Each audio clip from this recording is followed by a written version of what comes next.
Blog Talk Radio.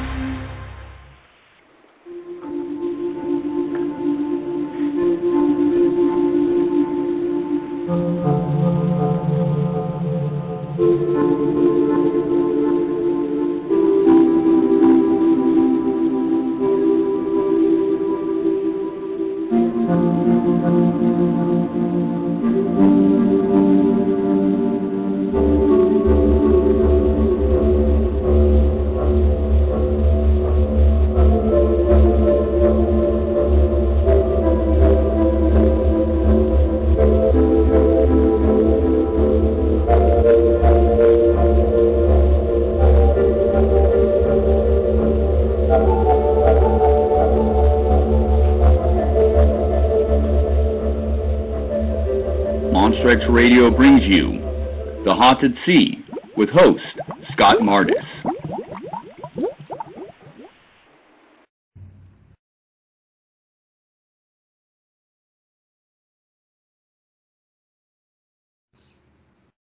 Hello, this is Scott Mardis.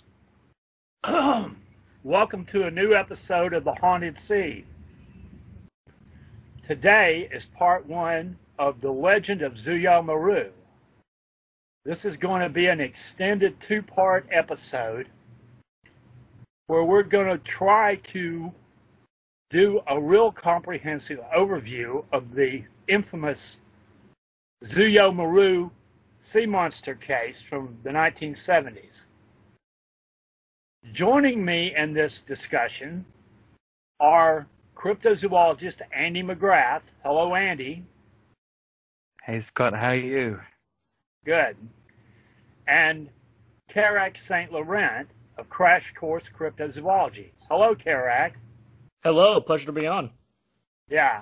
I would mention that originally the panel discussion was going to be me, Karak, and Danny B. Stewart. Unfortunately, Danny had some personal things he had to attend to and couldn't participate. But after we get done with this two-part ZUIYO MARU discussion, we're planning on doing another comprehensive overview of the 1970s Nociturus rhombopteryx evidence from Loch Ness, and hopefully Danny can participate in that. Right. And maybe it's even possible we'll have 4 people involved and have Andy there too. I don't know. It's up to Andy. I'd love that. All right. Great. So, usually when the name ZUIYO MARU comes up, it's usually one of two opinions. You either hear from one side that it was proven to be a basking shark carcass, and then from the creationist crowd you get that it was a dead plesiosaur. So hopefully what we can do is really dig into the available evidence some 40 years later and try to clear up some misconceptions about the whole thing and try to show that the whole truth is somewhere in between those two extremes, but much closer to the basking shark argument. As it often is. Which I think probably most of us can agree with. It's an accurate conclusion, I would say, yeah, especially based on the actual quantifiable data that we have. That's what is certainly suggested. There's actually quite a bit of data to work with. There is. And, there was a lot of misconceptions due to some quarters not getting the proper information in the right way has led to a lot of misconceptions. And a lot of interesting things have popped up over the years since the 1978 scientific papers, which are usually considered the final word. There are a lot of things that have popped up that we didn't know about paleobiology and other things that are relevant to that old case that might give us question to reopen some of it. And we'll cover all that. The plan is for this first part to be 2 hours and for the second part to be 2 hours. So we've got 4 hours at the very least to discuss all this, and we're trying to walk a tightrope. We don't want to get boring with it by getting bogged down in details of things that people don't understand, which are deep biological analysis, but at the same time, we don't want to gloss over important things. Yeah, it can be difficult to kind of articulate that in a way that is optimal for everyone to understand who might be just coming into the subject. I think that giving it the 2 hours is probably a good idea in that sense, because if that kind of discussion does come up, which I'm sure it will, we then have pretty optimal time to kind of break those down in more comprehensive terms. Well, we're probably going to have a lot of biologically savvy people listening in, and those people need to understand that we're having to explain things that are common knowledge to them that the general public is not aware of, so that they will understand it. And right. I want to acknowledge the very good work that my German colleague Marcus Himmler has done on this case and on the question of pseudo-plesiosaurs. He's done a lot of work on that. I've invited him to come on the show, but he says that he doesn't speak good English and would be somewhat embarrassed by that, and I understand that. But I'm sure he's very interested in what we're talking about today, and I just want to acknowledge that we will be drawing on some of his work in this discussion. So he's done a marvelous job on this whole question, and you know, a lot of people really seriously don't want you to talk about this subject in depth. And part of it comes from people who have decided, you know, the case is closed, there's no other alternative but it being a mutilated basking shark, like all the other pseudo-plesiosaur carcasses that are well documented. That's fine. You know, I understand why somebody would have that view. I don't think it's right, though, to sweep under the rug the contrary opinions of people that were involved in the scientific analysis in 1978 who thought otherwise. Right, and you know, the whole kind of problem with that arising is that science is the pursuit of accurate knowledge, and if you're going to represent a situation accurately, you have to be willing to be able to bring up any potential holes in the conclusion. Well, yeah. We talked about that around 2 weeks ago when we were on Andy's podcast talking about the I forget what news site it was, Andy, but it was a site that had printed the story about the Box Hill ape sighting and had falsely said that you were the guy who had the sighting, when in reality you had just helped report the sighting, essentially. Well, I wasn't even the reporter of the sighting. I was somebody who investigated it many years later, and even that turned into an original sighting made by me on Box Hill that day. They even turned me into an athlete, which was fantastic for me. I really enjoyed that bit, but I think that's where the story really fell apart, not the Bigfoot sighting. But yes, we were basically looking at the fact in sensational stories about cryptozoology, and generally speaking, when they're reported, they have to be sensational to get traction in the press, or sensationalized. Very often times, the sensationalized version of the story becomes, over many years, the official line, the official story, and that's very problematic. Well, that's part of the problem with the ZUIYO MARU case. Exactly. And we'll get into all that. Lost my train of thought. Let me think here. Okay. Andy, what year were you born? 1976. All right, so you were 1 year old when this happened. Yeah, I remember it vividly. Correct, you were a ghost that didn't even exist yet. I was maybe an idea at the time, maybe. Yeah. When were you born, Carrick? I was born in 1999. I was 13 years old when this happened, so I have vivid memories of seeing it in the newspaper and on TV. You know, it's kind of hard to ignore. Japanese ship brings up dead Loch Ness monster.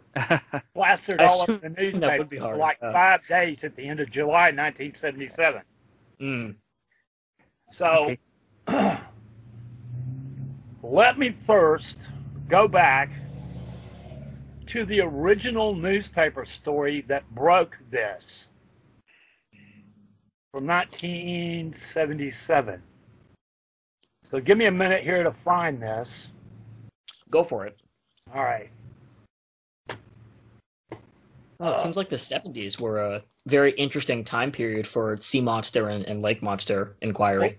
Well, the thing is, the 1970s were a great time to believe in living plesiosaurs because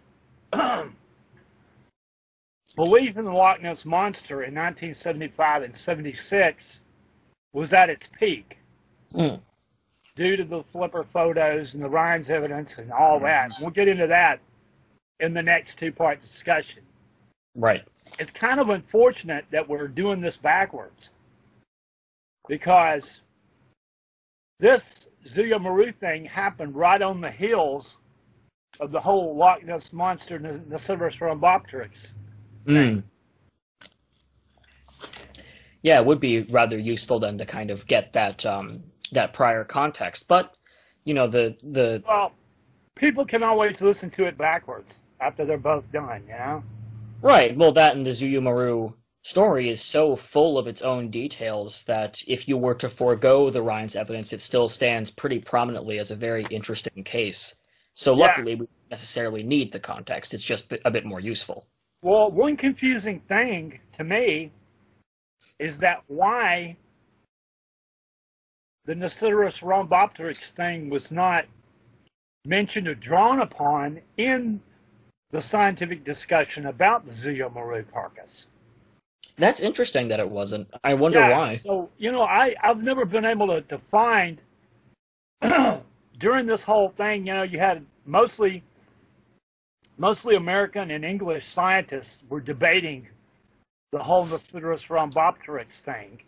But I've never been able to find the opinions of Japanese scientists about it at that time. So I don't know. I wonder if that, Scott, is it more a matter of translation and the fact that most foreign language sources weren't translated even when they were of high interest in the time. Well, I do know that, it was in the Japanese newspapers, but I don't know what their opinions were, and it's very difficult to get English translations, as you said, of Japanese newspaper articles. I believe it also featured on one of their stamps at one period in time. Is that right? Well, there was a Japanese stamp issued around the time that the carcass was found in Japan, but whether it's because of the plesiosaur, I just don't know. Anyway, so I found the article. I'm going to read this, all right? This is from the London Times, Thursday, July 21st, 1977. A monster from Pacific depths. And it has the famous picture you always see of the ZUIYO MARU carcass. Underneath that, the caption is, one of the photographs of the monster taken on board the trawler. Okay, Tokyo, July 20th. Japanese fishermen caught a dead monster weighing 2 tons and 30 feet in length off the coast of New Zealand in April, it was reported today. Believed to be a survivor of a prehistoric species, the monster was caught at a depth of 1,000 feet off the South Island coast near Christchurch. Paleontologists from the National Science Museum in Tokyo have concluded that the beast belonged to the Plesiosaurus family, huge small-headed reptiles with a long neck and 4 fins. Other scientists said the creature might be some sort of dinosaur or Loch Ness-type monster. After a member of the crew had photographed and measured it, the trawler's captain ordered the corpse to be thrown back into the sea because of the fear of contamination to his fish. The company which chartered the trawlers has ordered other vessels in the area to try to find the carcass or, if possible, to capture a live specimen. Michihiko Yano, the crew member who took the photographs, said at a press conference in Tokyo that it would be difficult to recover the creature because the creature would be now almost totally decomposed. He recalled that when it was hoisted on board the trawler, a cable around its abdomen had cut through the body, which oozed a white, slimy fluid. The photographs show an animal with white and red skin hanging from its bones. Mr. Yano said some of the crew thought it was a whale, others a turtle without a shell. Some joked that it was a monster. I'm not sure what it was, but it does look like drawings I saw of Nessie after my return home last month. Marine biologists such as Professor Fujio Yasuda of Tokyo Fisheries University are also undecided, but they are fairly certain that it was not a whale, turtle, seal, dolphin, or shark. So there you go. That's the original English language newspaper article that broke the story.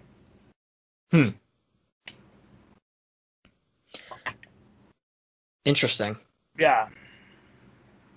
It definitely, I wish there was a bit more coverage in the original paper that talked about the fishermen on the trawler and what it was that they were saying about it. Because there are some interesting anatomical details that some of them were noting, and I'm not sure how young of a trawler crew they were. Maybe they were very experienced, and some of them who pointed out that it looked strange, that they were strange.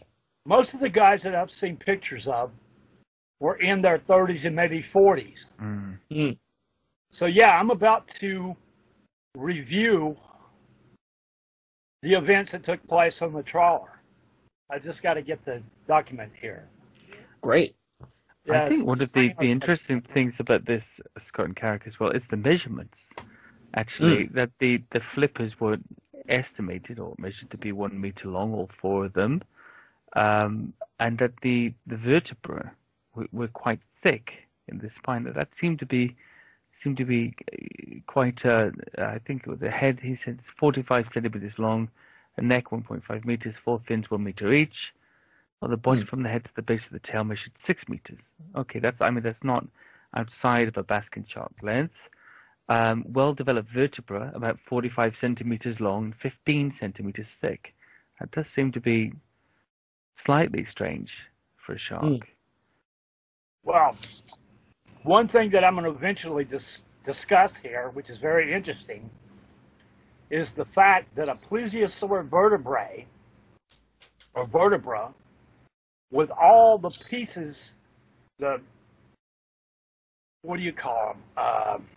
Transverse processes and vertebral processes, broken off of the central piece, which is called the centra.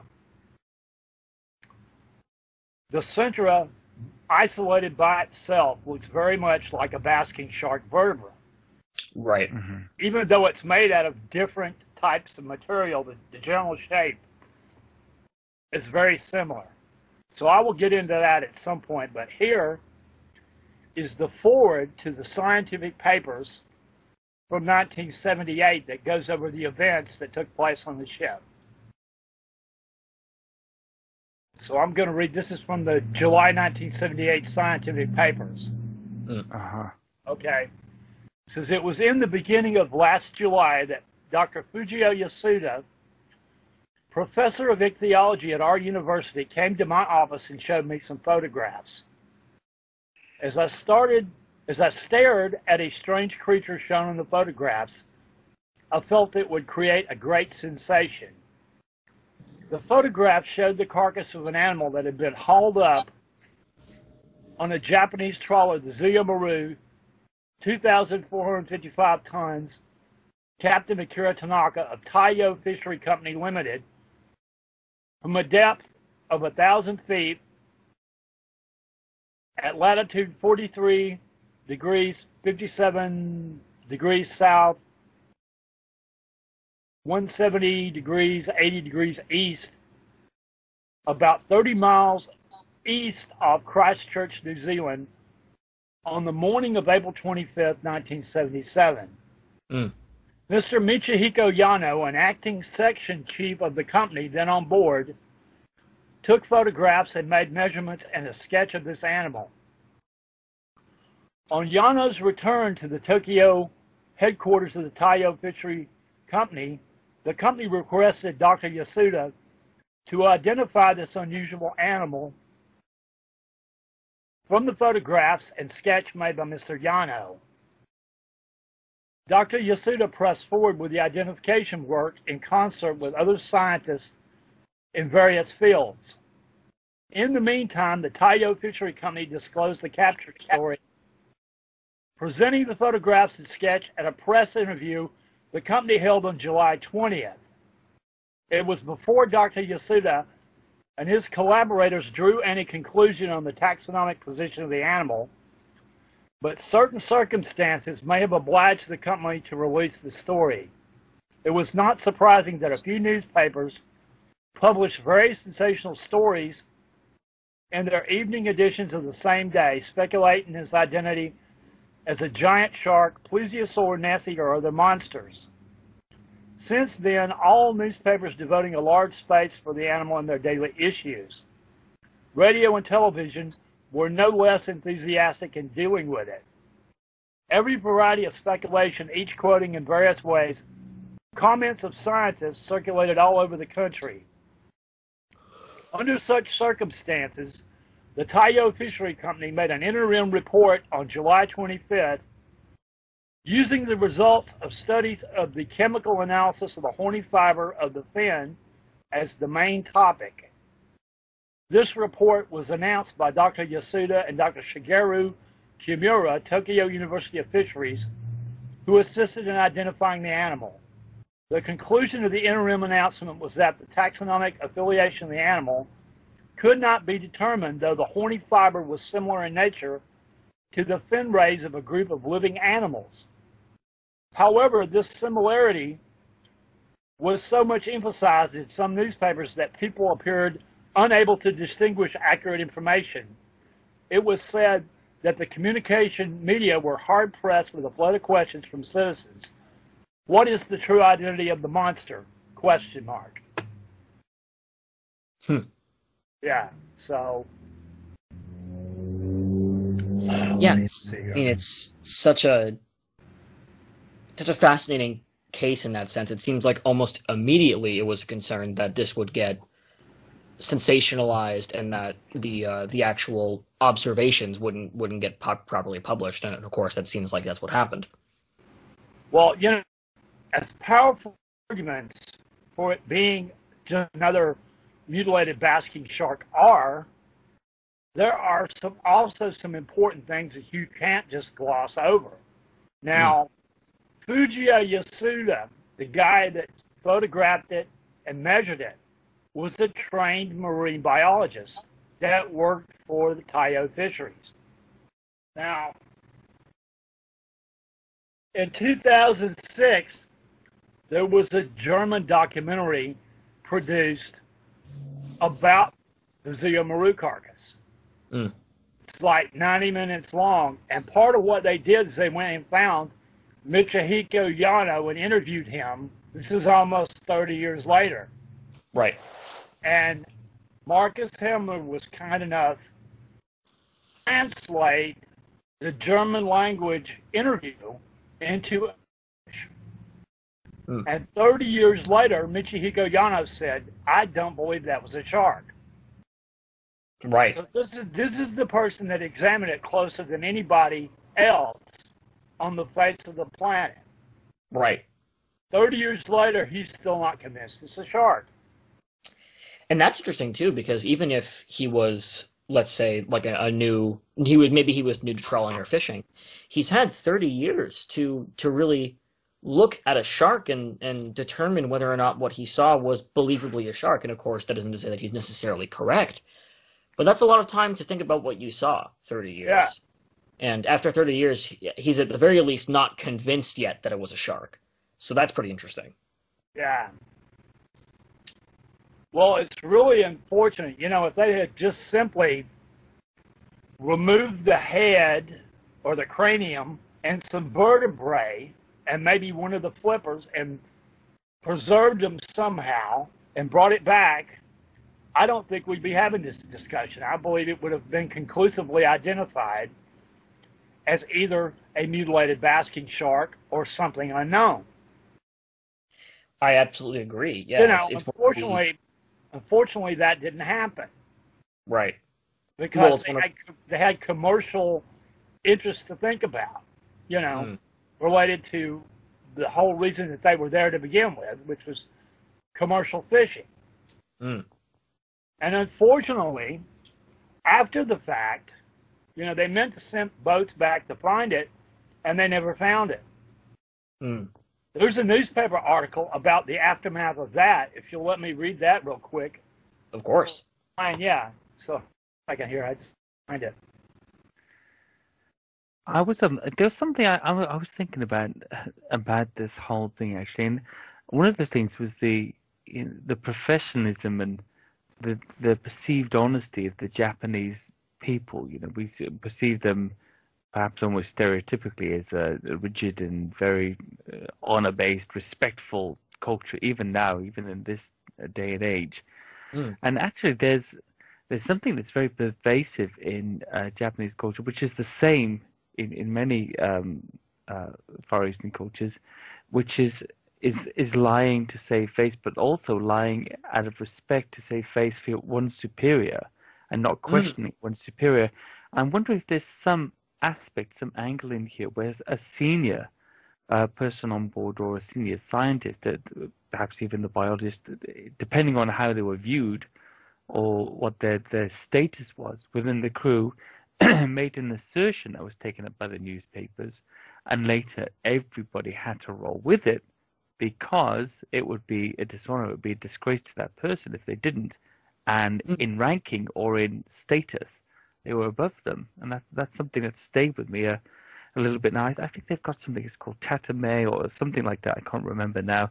And I remember a story that my wife's father told me about teaching. This was South Korean pilots, but there are a lot of similarities between the cultures. Teaching South Korean pilots maneuvers in a helicopter. He was a helicopter pilot, and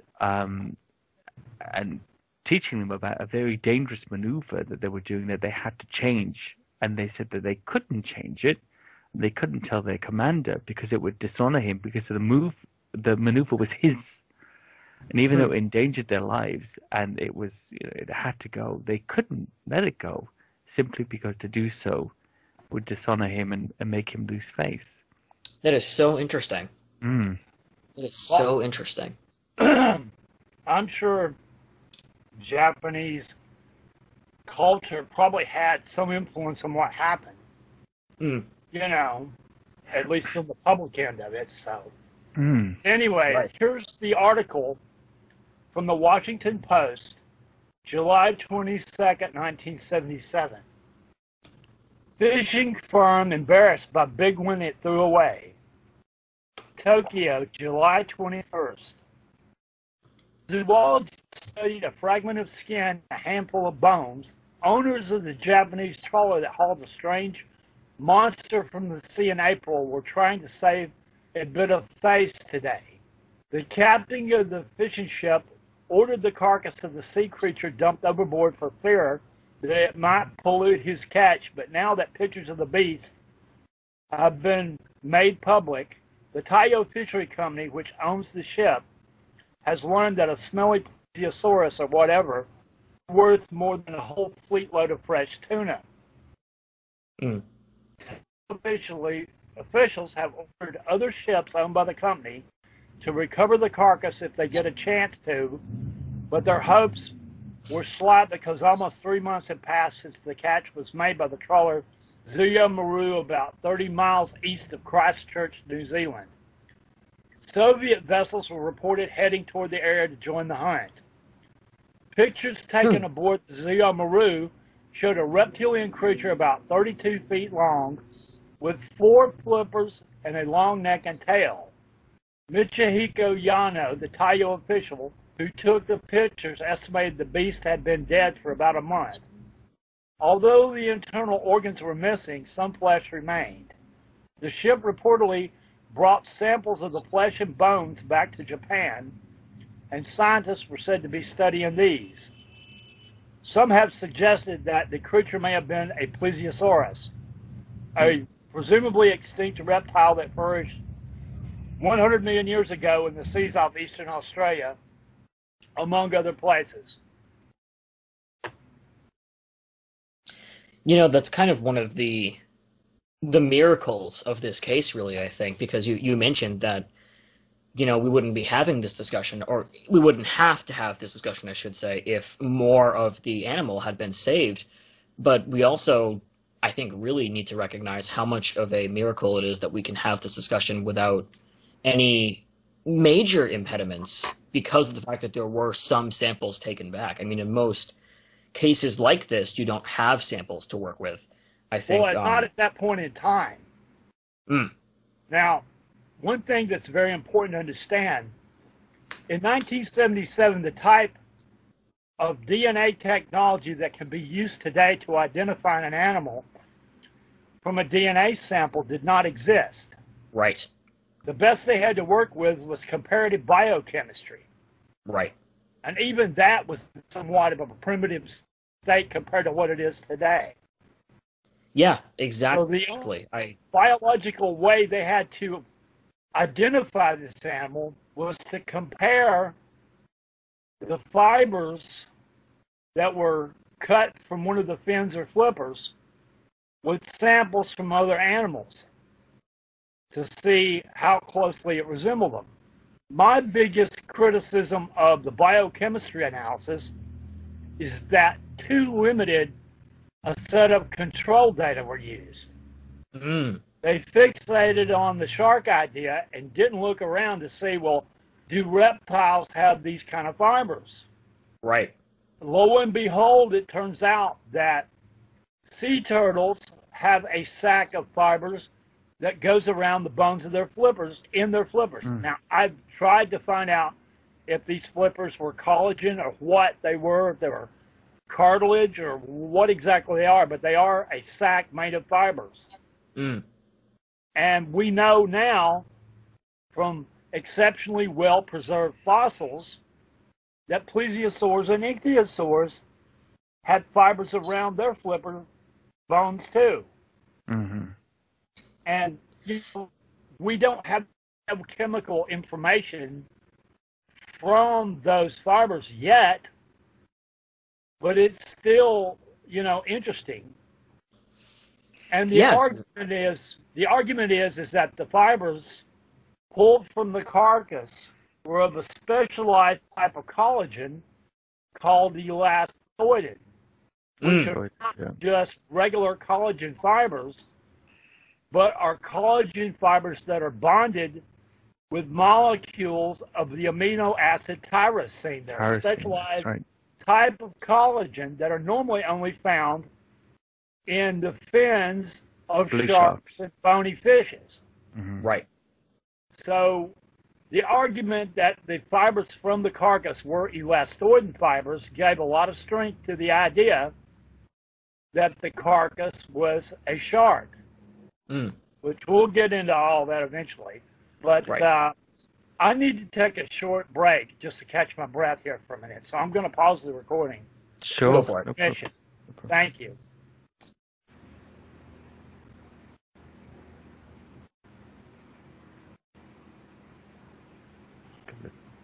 Okay, we're back after taking a short break there. So there is a review of the events that took place on the ship in a paper written in 1997 by Glenn Cuban, who is a geologist, and I thought I would read that real quick with your permission.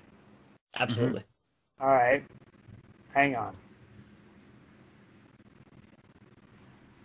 This is a paper called Sea Monster or Shark, an analysis of a supposed plesiosaur carcass knitted in 1977 by Glenn Cuban, published in the Reports of the National Center for Science Education, May-June 1997, Volume 17, Number 3. There's an abstract. It says, a decayed carcass accidentally netted by a Japanese trawler near New Zealand in 1977 has often been claimed by creationists and others to be a likely plesiosaur or prehistoric sea monster. Plesiosaurs were a group of long-necked predatory marine reptiles with 4 paddle-like limbs, thought to have gone extinct with the dinosaurs about 65 million years ago. However, several lines of evidence, including results from samples taken from the carcass before it was discarded, strongly point to the specimen being a shark, and most likely a basking shark.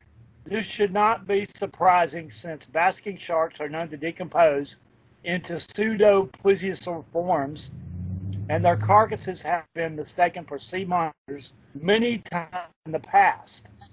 Unfortunately, the results of scientific studies on the carcass data received less media attention than the early sensational reports, allowing widespread misconceptions about this case to continue circulating. Therefore, a thorough review of its history and the pertinent evidence is warranted. Now I'm into the main part of the text. It says, on April 25th, 1977, a fishing vessel named the ZUIYO MARU of the Tayo Fishery Company Limited was trawling for mackerel about 30 miles east of Christchurch, New Zealand, when a large animal carcass became entangled in its nets at a depth of about 300 meters, almost 1,000 feet. As the massive creature, weighing about 4,000 pounds, was drawn toward the ship and then hoisted above the deck, Assistant Production Manager Michihiko Yano announced to the captain, Akira Tanaka, it's a rotten whale. However, as Yano got a better look at the creature, it became less sure. About 17 other crew members also saw the carcass, some of whom speculated that it might be a giant turtle with the shell peeled off. However, no one on board could say for sure what it was.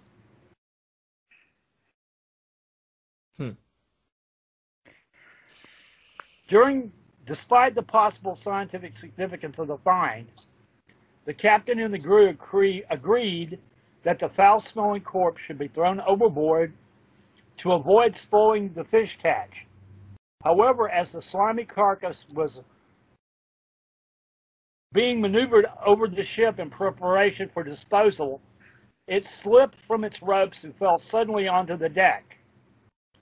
This allowed the 39-year-old Yano, a graduate of Yamaguchi Oceanological High School, to examine the creature more closely. Although still unable to identify the animal, Yano felt was definitely unusual, prompting him to take a set of measurements, along with 5 photographs using a camera borrowed from a shipmate. The total length of the carcass measured 10 meters, about 33 feet. Yano also removed 42 pieces of horny fiber from an anterior fin in hopes of aiding future identification efforts. The creature was then released over the side and sank back into its watery grave. All of this took place within an hour. About 2 months later, Yano made a sketch of the carcass, which unfortunately conflicts with some of his own measurements, photographs, and statements. That's interesting.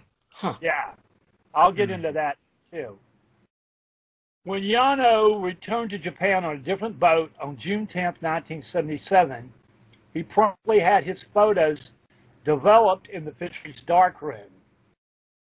Company executives were fascinated with the photos, some of which did appear to show an unusual animal with a long neck and small head. Local scientists were asked to look over the photos and remarked that they had never seen anything like it. Some speculated that it might be some kind of prehistoric creature, such as a plesiosaur. On July 20th, 1977, as the excitement and speculation about the find began to spread, officials from the fish company held a press conference to publicly announce their mysterious discovery. Although scientific analysis of the tissue sample and other data had not yet been completed, company representatives played up the sea monster angle. The same day, several Japanese newspapers published sensational front-page accounts of the find, soon followed by many other radio and television stories throughout Japan. Although some Japanese scientists remained cautious, others encouraged the plesiosaur idea.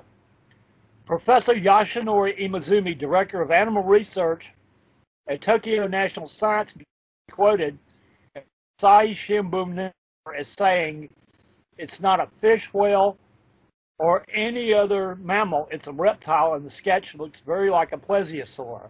This is a precious and important discovery for human beings. It seems to show these animals are not extinct after all." Tokyo Shikama of the Yokohama National University also supported the monster theme, stating it has to be a plesiosaurus. These creatures must still roam the seas off New Zealand feeding on fish. Wire Service reports 7/25/77. Now, American and European scientists interviewed about the carcass mystery generally downplayed the sea monster theory as reported by a number of newspapers and wire services. Paleontologist Bob Schaefer at the American Museum of New York stated that every 10 years or so a carcass is claimed to be a dinosaur, but always turns out to be a basking shark or an adolescent whale. L. Wine Wheeler of the British Museum of Natural History agreed that the body was probably a shark. Explaining that sharks tend to decompose in an unusual manner, Wheeler added, greater experts than the Japanese fishermen have been foiled by the similarity of shark remains to a plesiosaur. Other Western scientists offered their own interpretations. Zoologist Alan Fraser Brunner, aquarium director of the Edinburgh Zoo in Scotland, suggested the body was a dead sea lion, despite the creature's immense size. Carl Hubbs of the Scripps Institute of Oceanography in La Jolla, California, felt it was probably a small whale, so rotten that most of the flight had slowed off. George Zug, curator of reptiles and amphibians at the Smithsonian Institute, proposed that the creature was a decayed leatherback turtle. The divergence among early scientific opinions in this case might be partly due to the fact that many biologists and zoologists are used to working with complete fresh specimens rather than badly decomposed carcasses, or worse, photos of such, in which both external and internal organs can be quite different from their appearance in living animals. On July 25, 1977, Taiyo Fishery Company issued a preliminary report on biochemical tests using ion exchange chromatography on the tissue samples. The report stated that the horny fiber sampled from the carcass was similar in nature to the fin rays of a group of living animals. The living animals referred to were sharks. However, the report failed to state this plainly, leading to further confusion by the Japanese media and the continued spread of monster mania. Toy manufacturers began gearing up to make wind-up models of the beast, while the company which made Yano's borrowed camera developed a whole advertising campaign around his sea monster photos. Dozens of fishing vessels from Japan, Russia, and Korea were reportedly steaming toward New Zealand in hopes of re-snagging the hastily discarded creature. Bubbling with excitement, one Japanese citizen confided that he thought sea monsters were imaginary creatures, but danced when I read in the newspaper that it was still alive. The Japanese government even issued a new postage stamp featuring a picture of a plesiosaur. There we go. Yeah, so the carcass controversy continued to make appearances in the popular press in America, but with less sensationalism. On July 26, 1977, the New York Times reported that Professor Fujio Yasuda, who initially promoted the carcass resembled a plesiosaur, acknowledged that initial chromatography tests showed a profile of amino acids closely resembling a control sample from a blue shark. On August 1st, 1977, Newsweek briefly discussed the South Pacific monster without taking sides. A few months later, a more detailed article by John Coster appeared in Oceans magazine. This account evidently the basis for many subsequent reports, many of which embellished or oversimplified various aspects of the story. Coster mentioned the preliminary tissue results and comments by Western scientists supporting the shark interpretation, but also quoted Yano and others suggesting that the issue was not yet settled. Coster himself suggested that the small size of the creature's head, well-defined spinal column, and lack of dorsal fin did not fit the shark identification. So, well, certainly. Oh, sorry, go on. Any comments? You go, Carrick. I was going to note, I remember looking over one of the articles that, or I should say one of the papers that you sent me, Scott, on the ZUIYO MARU examinations, and there was this great little list that it made of roughly 10 to 15 points for the shark theory versus inconsistent with sharks. And the dorsal fin one is interesting because I do wonder if the lack of dorsal fin should be called potentially attributable to it not being a shark, or especially considering that the back is one of the most exposed skeletal areas of the carcass, if that simply means the dorsal fin decomposed off of the body. Well, you see, most people believe that you can see a dorsal fin in the pictures. I think a dorsal fin is mentioned, actually, by Yano as well. Well, you see, what even makes that even more confusing, I'm sure both of you are aware of the famous Valhalla sea serpent seen off Brazil in 1905, right? Mm. It looked very much like a plesiosaur, if the descriptions are accurate and the sketches are right. Right. Other than the fact that it had a squarish dorsal fin. Mm. So that even confuses things even more because it had a turtle head, a long 8-foot neck, and a squarish dorsal fin. And about the place you would expect to see one on a shark. That's fascinating. Is that the only description of a sea serpent with a dorsal fin? I think there have been No, others. actually, there's more. You can find some in Bernard Heuvelmann's sea serpent book. In one of the papers that I wrote myself about the ZUIYO MARU carcass, I quote the other sightings. Let me see if I can find them real quick. I'm taking a look at one of the front images of the specimen right now, and yeah, you're right. There does appear to be, at the very least, a dorsal fin-like flap of the flesh up here, where a dorsal fin would typically be. Even has that kind of front curvature to it that a lot of dorsal fins obviously have. That was one of the things that convinced me it was. I would remind you as well that ichthyosaurs had shark-like dorsal fins, and they were not sharks; they were marine reptiles. Right. Yeah. But I mean, this is definitely something different to that. There was while you're looking for that information, Scott, there was something else I was wondering about with the mention of Glenn Kuban and the worry around this time of creationists latching onto information like this to disprove evolution. That big battle that was a lot more vibrant at that point in time.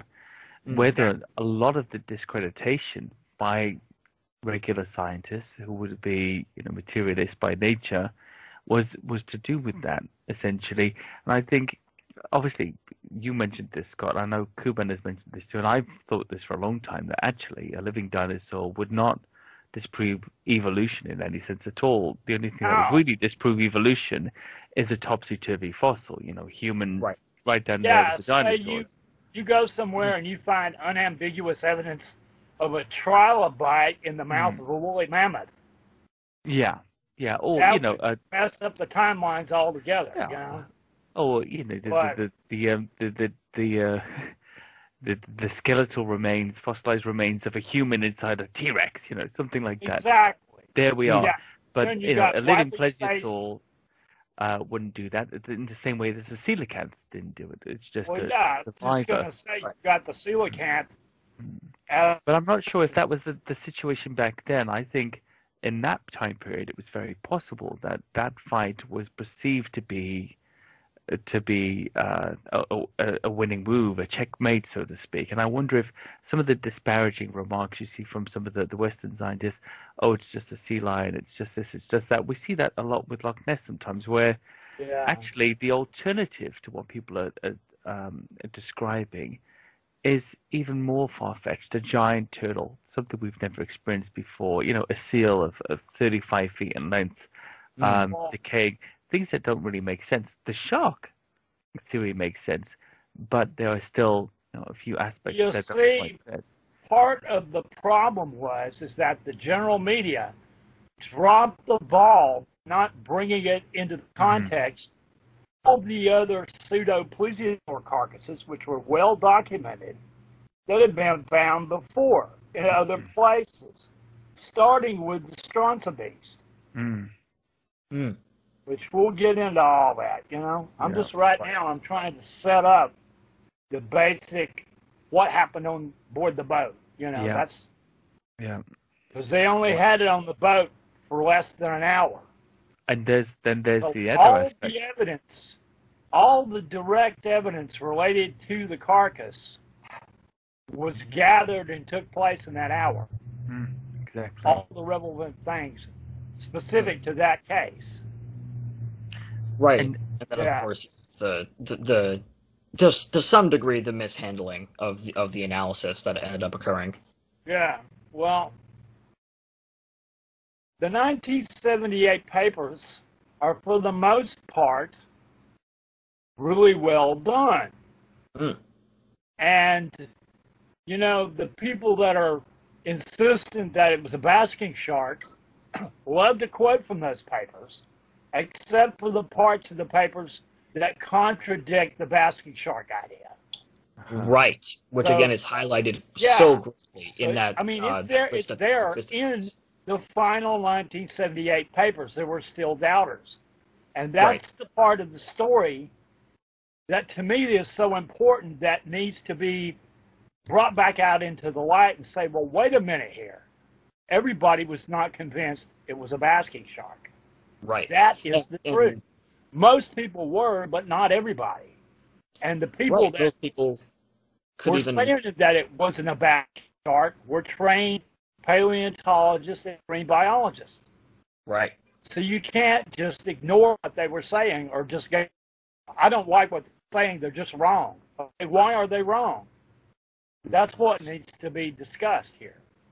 Right, and it's important if they're wrong too, because the gripes often do really highlight, there are some kind of... At the very least, if you're convinced it's a basking shark, this will at least illuminate why the matter was so confusing to even professional biologists.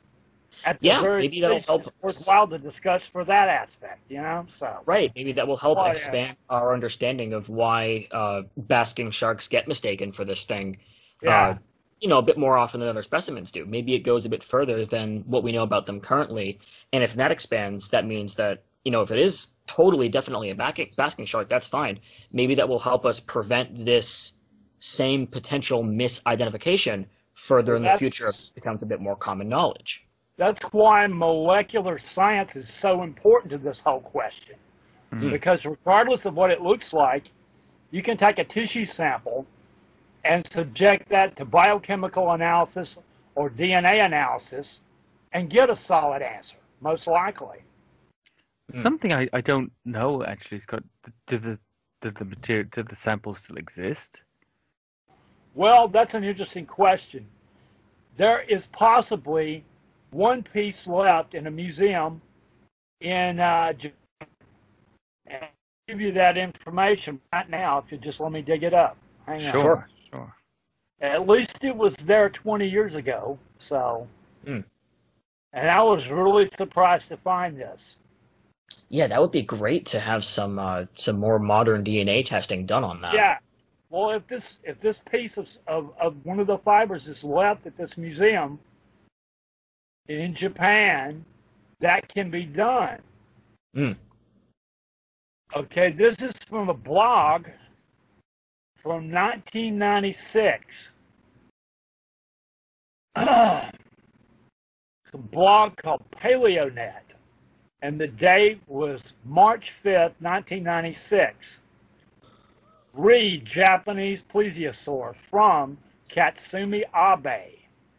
And here's what he said. He said, the Japanese plesiosaur was collected 30 miles off Christchurch in the morning of April 25th, 1977. It was reported after 3 months later when the fishing boat returned to Japan. The crew discarded it because of the terrible smell of decaying. We have only a few photos of the nearly whole body. It looks like a plesiosaur indeed, and a single bristle. I don't know the proper term of the fin. Later, a scientist reported biochemical similarity to a certain shark based on the composition ratio of amino acids in the bristle. Katsumi Abe, Shizuoka University, Life and Earth Sciences, Shizuoka, Japan. Now, obviously, the first thing I thought to do was reach out to this guy now, right? He was killed in a car accident. Oh.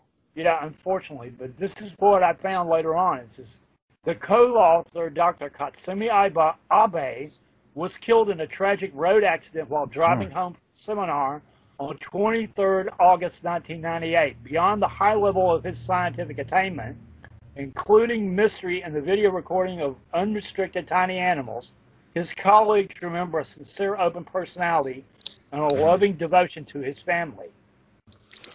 So here's what I've done to follow up that potential lead. I've sent 2 emails to Shizuoka University, one that I translated into Japanese and another one in English. Never heard back from them. Then I contacted Sidney Pierce. Do you know who Sidney Pierce is? No. I've heard the name. Okay, Sidney Pierce is the one that figured out that the giant octopus from St. Augustine was whale blubber.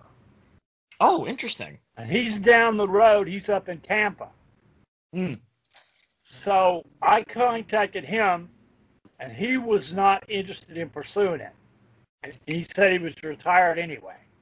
So then I turned around to a creationist biochemist that has been arguing that the ZUIYO MARU carcass is a shark.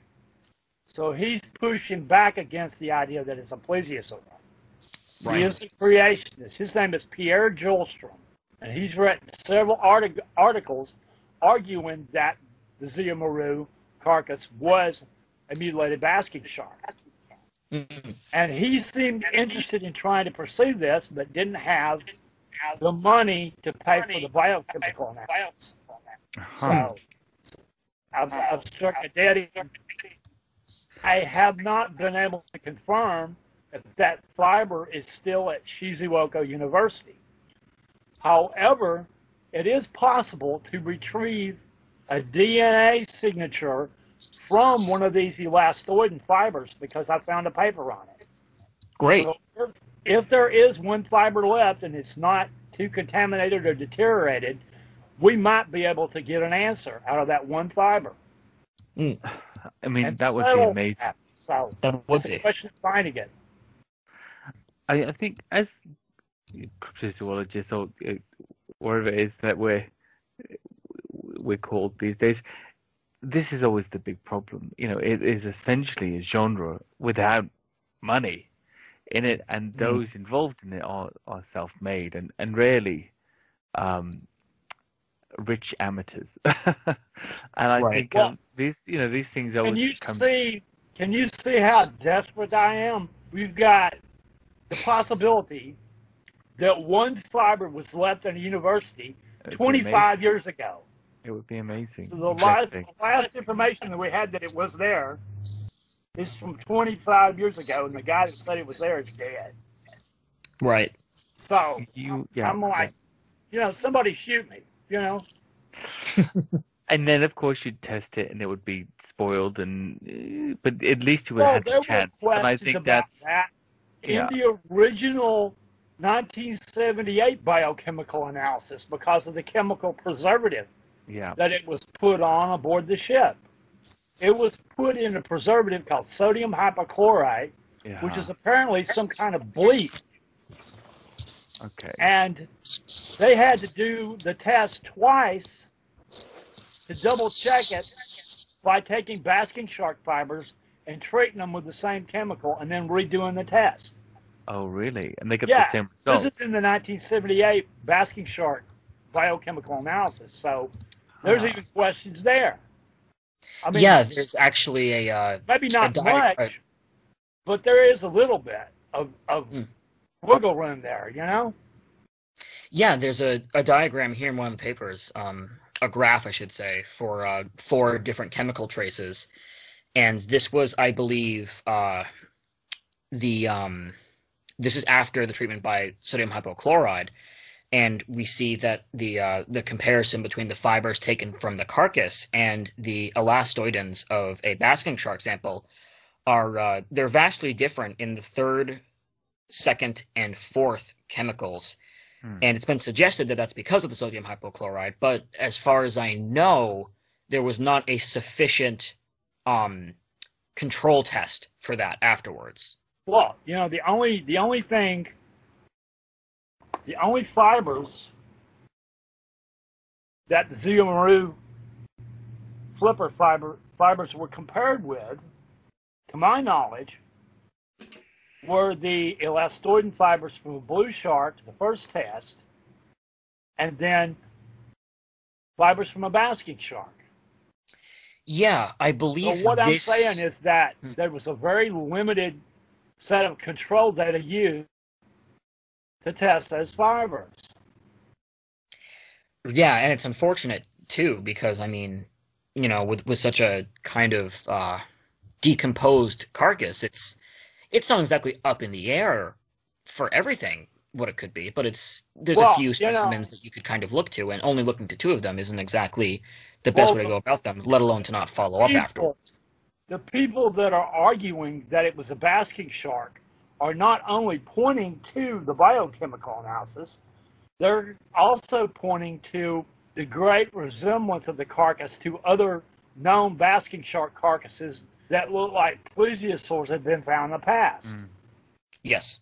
It's hard to get around that argument. You put the 2 together, and it's like almost a slam dunk. And yeah, that's true. It's within the size as well. Even besides all that, there were still people willing to come forward very bravely and say, "Hey, wait a minute. You know, there are questions I have about this and that." And maybe now is the time to look at those counter arguments real quick. Sure. And let's not forget the testimony of people on board the vessel as well, Scott. I mean, these are the people that saw the creature. I think it's not without merit that they would have been very used, especially in a culture like Japan, where there's a heavy focus on food from the ocean. They would have been very used to trawling up sharks, fishing for sharks, as well as other catch, and seeing them in all different states of decomposition. And I think, you know, a 38-year-old, 39-year-old ship's biologist is going to be hard pushed to fool this guy. He's going to know what he's looking at. This is a quote from a paleontologist who worked on fossil plesiosaurs, right? This is from the collected papers in the carcass of an unidentified animal trawled off New Zealand by the ZUIYO MARU, published by La Société Franco-Japonaise d'Oceanography, Tokyo, Japan, in July 1978. This is a paper called Comparison of the Unidentified Animal with Fossil Animals by Akio Obata and Yoshio Tomoda. Now, Akio Obata was a vertebrate paleontologist that, like I said, worked with plesiosaurs and published some plesiosaurs. Yoshio Tomoda was an invertebrate paleontologist, but he was the co-author. And this right here, the concluding remarks, is as close as anybody came in the scientific papers to saying it was a reptile. Now here, I'm going to quote directly from the paper. Concluding remarks: there is still no decisive evidence to determine whether the animal in question was a shark or an undescribed reptile. General opinion favors identification as a shark. A possible method to approach a more accurate identification may be to focus on the basking shark, Cedorhinus maximus, which occurs in the cold waters of the northern hemisphere. Yet, a biologist who is inclined to the shark concept told us that he had an impression when he recently had an opportunity to see a large specimen of the basking shark that the animal in question would not be a basking shark. In this note, we dared to present an uncommon view posing several questions to the now prevailing general opinion.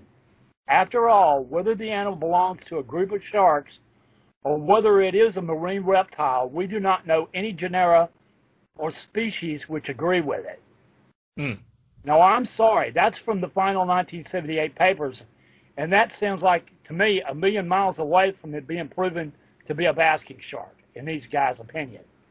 Yeah, it seems like kind of bringing together all of the consistencies and inconsistencies these samples and the anatomy and the reports had with basking sharks. It really is probably the most accurate conclusion that we have, which is kind of the lack of a conclusion. We don't know for sure what it is. Let's break down what they said there. They said there is still no decisive evidence to determine whether the animal in question was a shark or an undescribed reptile. Now, an undescribed reptile simply means an unknown giant reptile that lives in the sea. That's not saying a plesiosaur, it's not saying a mosasaur, it's not saying a giant sea turtle, it's saying an undescribed reptile, which is an undescribed marine reptile that we don't know about, or at least the possibility of that. You know, that choice of wording is so interesting, too, because so much of the argument for the reptile, of course, is, well, it looks like a plesiosaur. And what's so interesting about the fact that they didn't particularly name a plesiosaur, that would seem to indicate that perhaps there are some generally reptilian features that don't necessarily say directly plesiosaur or directly this or directly that, but maybe do suggest, generally speaking, a reptile. And that would be very interesting because, of course, the biggest... That opens the door for convergent evolution of something else that's evolved to look like a plesiosaur. Right. Well, we see that in some aquatic mammals as well. Yeah. It's mentioned a bit during the documentary that we put out recently, that things like leopard seals, even though they're mammalian, anatomically speaking, and in their predation, they're quite similar to older aquatic reptiles. Yeah.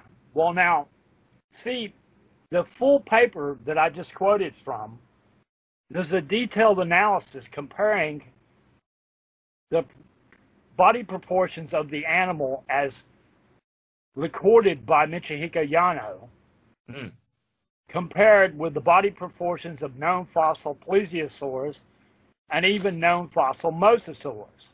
Right. And they couldn't find a match with any of them. And they said, based on study of known fossil plesiosaurs and mosasaurs, we couldn't find any species of mosasaur or plesiosaur that matched the animal in question. In size, particularly, that's meant, right? Well, the size was about right. I mean, there were mosasaurs and plesiosaurs that got 40 feet long. Right. So the size wasn't the question. The thing that didn't match was, and this is one thing I should have explained, and Cuban, the part of his paper that I quoted from mentions this, is there's the famous sketch of the body that you see reproduced a lot that Yano did 3 months after he got back. And the thing is, based on his measurements, the body proportions are actually a much more elongated trunk than what you see in his sketch. Right. There's an adjusted version of that. Let me dig it up real quick. Let me see here. And you'll see what I'm talking about. So you go for a minute while I find this picture. Sure. Well, talking about size comparisons and anatomical comparisons to any known species, whether it be extant or extinct, there's one particularly interesting account from, I should say allegedly, because there's not exactly a perfectly cited source that I've seen just yet, although I'm sure one must exist somewhere, from some of the crew of the trawler that say some of them noted that the back fins were roughly very similar in size to the front fins, Yeah, which is, of course, not a feature you'd see in a shark. That's a tetrapod feature. Hmm. That is mentioned. I thought that was, yeah, it was okay. very startling, actually. Do you see the picture I just sent? Yeah, and there it is. There's actually the comparison there with the fins being almost identical in size. Yeah, Whether well, they're the the wrong top- dimensions or not, they're the same dimensions. The top picture is the sketch, the original sketch that Yano did 3 months after the fact. Right. The bottom image is the same sketch adjusted for the measurements that he took on the ship. And as you can see, if you go with the measurements he took, it's got a much more elongated trunk. Mm. Yeah, well, there's that idea of the convergent evolution, so to speak, because you have a very plesiosaur-looking animal with very unplesiosaur-like proportions, but at the same time, you have, even adjusted for the correct dimensions, the fact remains, one of the most significant facts about all this is that one of the things that seems to really just set it apart from a shark are those flippers. I mean, those are not the flippers of a shark, and maybe the dead flesh has decomposed in a way where maybe flesh is overlapping and makes it look bigger. That could have been the case, but unfortunately, we don't really seem to have a clearer version of that.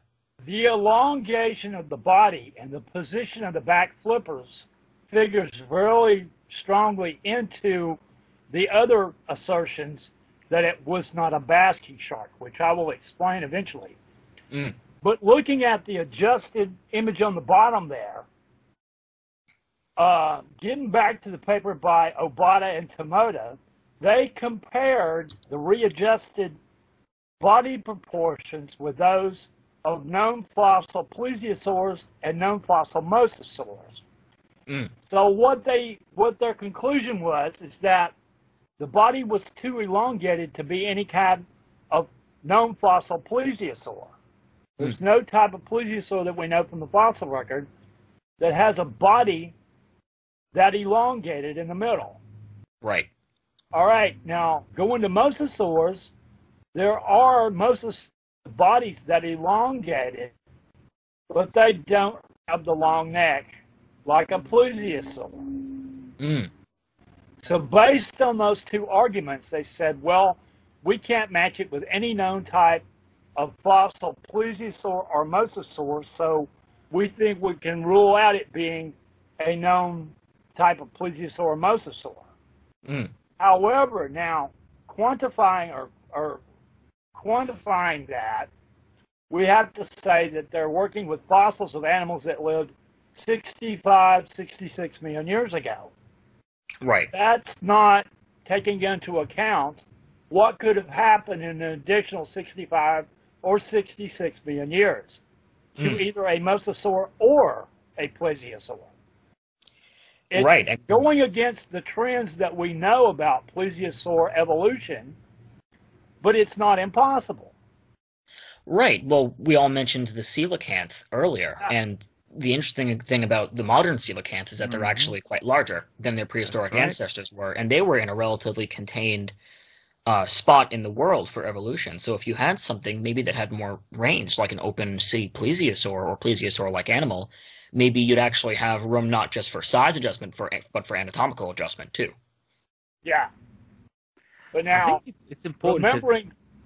Oh, go ahead, Andy. I just said it's important to, when we're talking about this, the known fossil record, is that it's not a complete record. It's fragmentary. Yes. It's a giant assumption based upon what we found, and I think, as you say, things may have developed and changed since then. Sure, but things may have stayed the same. We just haven't found them. We haven't found their antecedents in the fossil record.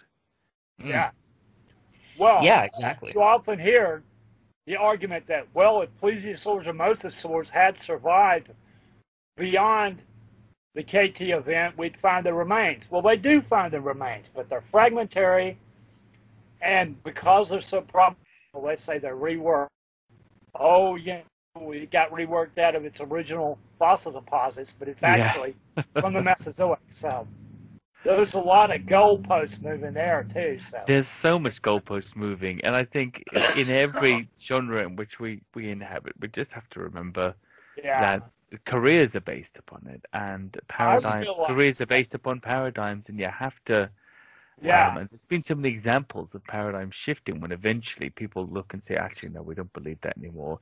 Like Crystal Palace, Crystal Palace Park is very close to where I live, and in there you have those 19th century dinosaurs that were drawn up, that were created, these huge models and iguanodons and plesiosaurs and all kinds of things, and anatomically, most of them are pretty off base.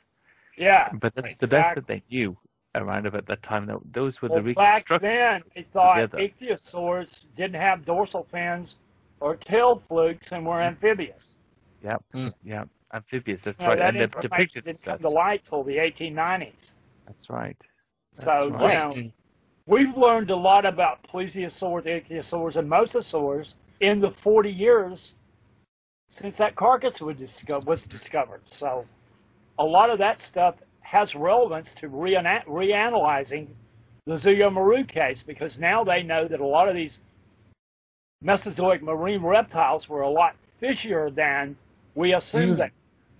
Like now they know that mosasaurs had tail flukes like an ichthyosaur. Right. And there's, we're still along learning with things. Right. And, along with the anatomical features of these, not just this specimen, but also reptiles that we already know of, that would suggest anatomical similarities. We have features of the carcass that might even suggest that, let's hypothetically assume that this was some kind of new species. It might actually be indicating that it's hard to find them in the fossil record. There's a passage here in one of the papers about a substance that was, what would you say, suspected to be blubber-like on the subject. It reads, "The waxy substance that covers the carcass, both in the photos and eyewitness descriptions, is called adipocere. Adipocere is formed from the saponification of fatty acids. The presence of this much adipocere would seem to indicate that in life, this animal possessed a layer of blubber, which is clearly inconsistent with a shark identification." And that's interesting because at the same time, if you have an animal, like a shark or like, a blubber-like animal that has blubber or cartilage mostly making up all of it, I mean, there's a reason we don't find megalodon skeletons. We find teeth because it's pretty much the only bone a shark body is their teeth. A few years ago, there was found an ichthyosaur with fossilized adipocere. Exactly the same thing you're talking about. Right. And there you have it. There's an example of fossilized on plesiosaurs. Right. Well, maybe you have something there that I suppose that does kind of call into question the whole, maybe it's not that well preserved in the fossil record, but that's interesting because adipocere is still not consistent with many sharks, although there are some anatomical features of the carcass that might be mistranslated as to not be aligned with a shark. For instance, some of the fishermen on board said, along with the kind of the less documented eyewitness descriptions that we've been going over, that there was red muscle seemingly present. What's interesting is that not a lot of sharks have red muscle. A few of them do, and one of them happens to be basking sharks. Well, also, most people don't know this either. Basking sharks have a layer of white fat. Yes, right, which might explain the adipocere substance. So do whale sharks. Yeah. So, getting back to the elongation of the body and the position of the back flippers or fins, that was another major piece of argument that it could be a fish or a basking shark. Now let me go to that paper. It's a different paper. It's by Fujio Yasuda. Go for it. Who's an ichthyologist. You've seen the famous clip from the Arthur C. Clarke's Mysterious World where they interview him? I think so, a while back, yeah. All right, well, so this is his argument based on different evidence that it was not a fish or a basking shark. Let me just bring this up real quick. Let me see here.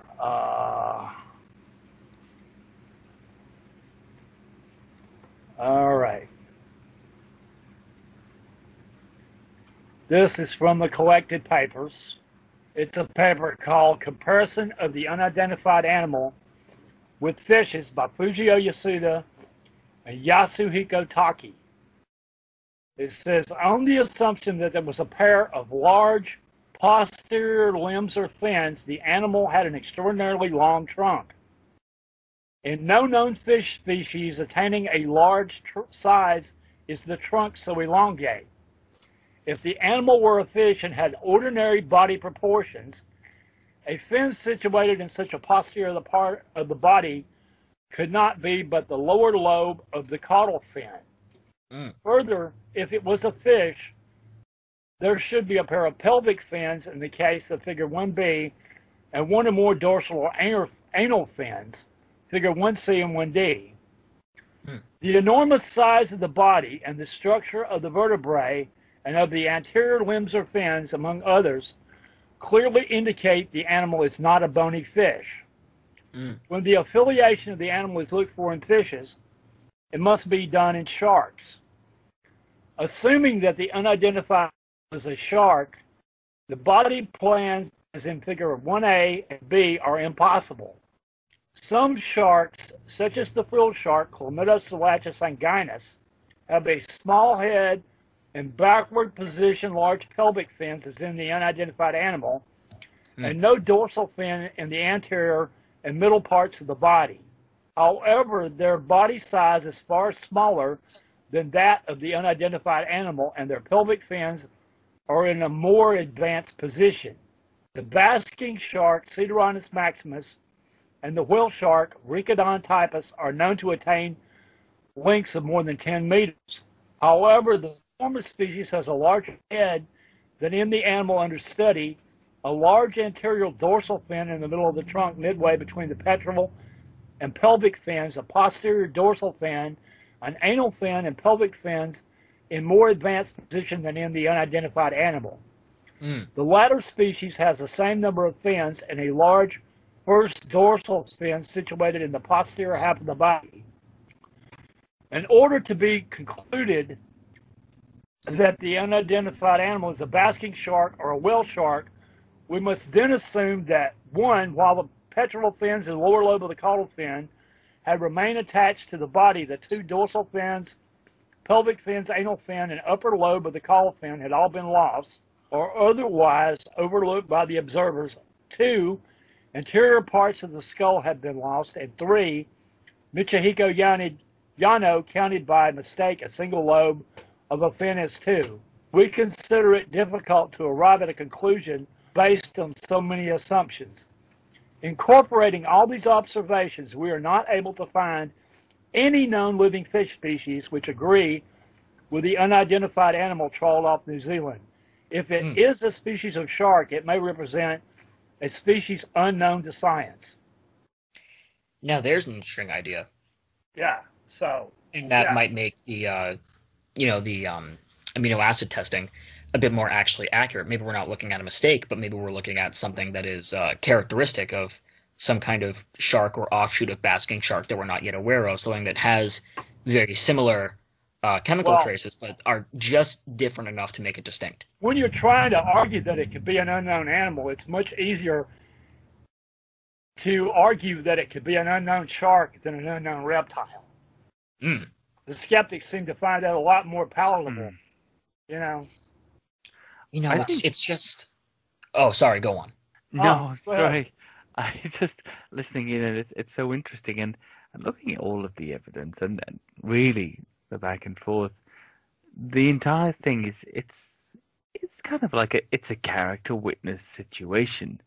The evidence is inconclusive. There's not enough really remaining, and lots of reputable sources, including the original ship's marine biologist and others who've been involved in the case, have very differing opinions on the evidence. So it's a character witness situation. What do we think of the characters who made the claim and those who've since examined it, and how would we do we accept their positions, their conclusions, or do we not? And it doesn't really seem to be anything on either side that would switch it over to one conclusion or the other. And that's always been my opinion on it. Yes, it's probably really. Let's look at it. Are plesiosaurs still existing in the world? Well, there's anecdotal evidence of that, but the fact that one was trawled up, it's probably most likely a shark or a fish of some kind. Well, you know, the whole case for the idea of there being living plesiosaurs still around today doesn't rest completely on the ZUIYO MARU carcass. No, I know that. ZUIYO MARU carcass could be a basking shark, and you still got all this other evidence. Absolutely, but I think in terms of probability, it's most likely one. If we're to even look at these things, plesiosaurs, if living, being very rare animals, probably most likely. However, there are, like the testimony of the people on board the ship and some of the conclusions of the scientists who later examined the diagrams of pictures, there are some very strong elements to the case. Yeah. Well, it seems to me like it's a case of character. Do we the believe only the characters thing that's ever going to conclusively settle the matter is if that fiber is still at Shizuoka University. Yeah. And I think we should get it. We should get it along with your Carrick, with your footage for Baudet as well. I think we just do a big fundraiser. We'll get them all in. We'll get the Baudet footage. We'll get the fiber, and that would be amazing. If there are any super rich somebody fanatic with out there, boots on the ground, we will do the work for you. Japanese cryptozoologist to go there and find out if that fiber is still there. It would be amazing because it's it's still, and it must be Japanese listeners to the show, that it's evident. It's like the it's like the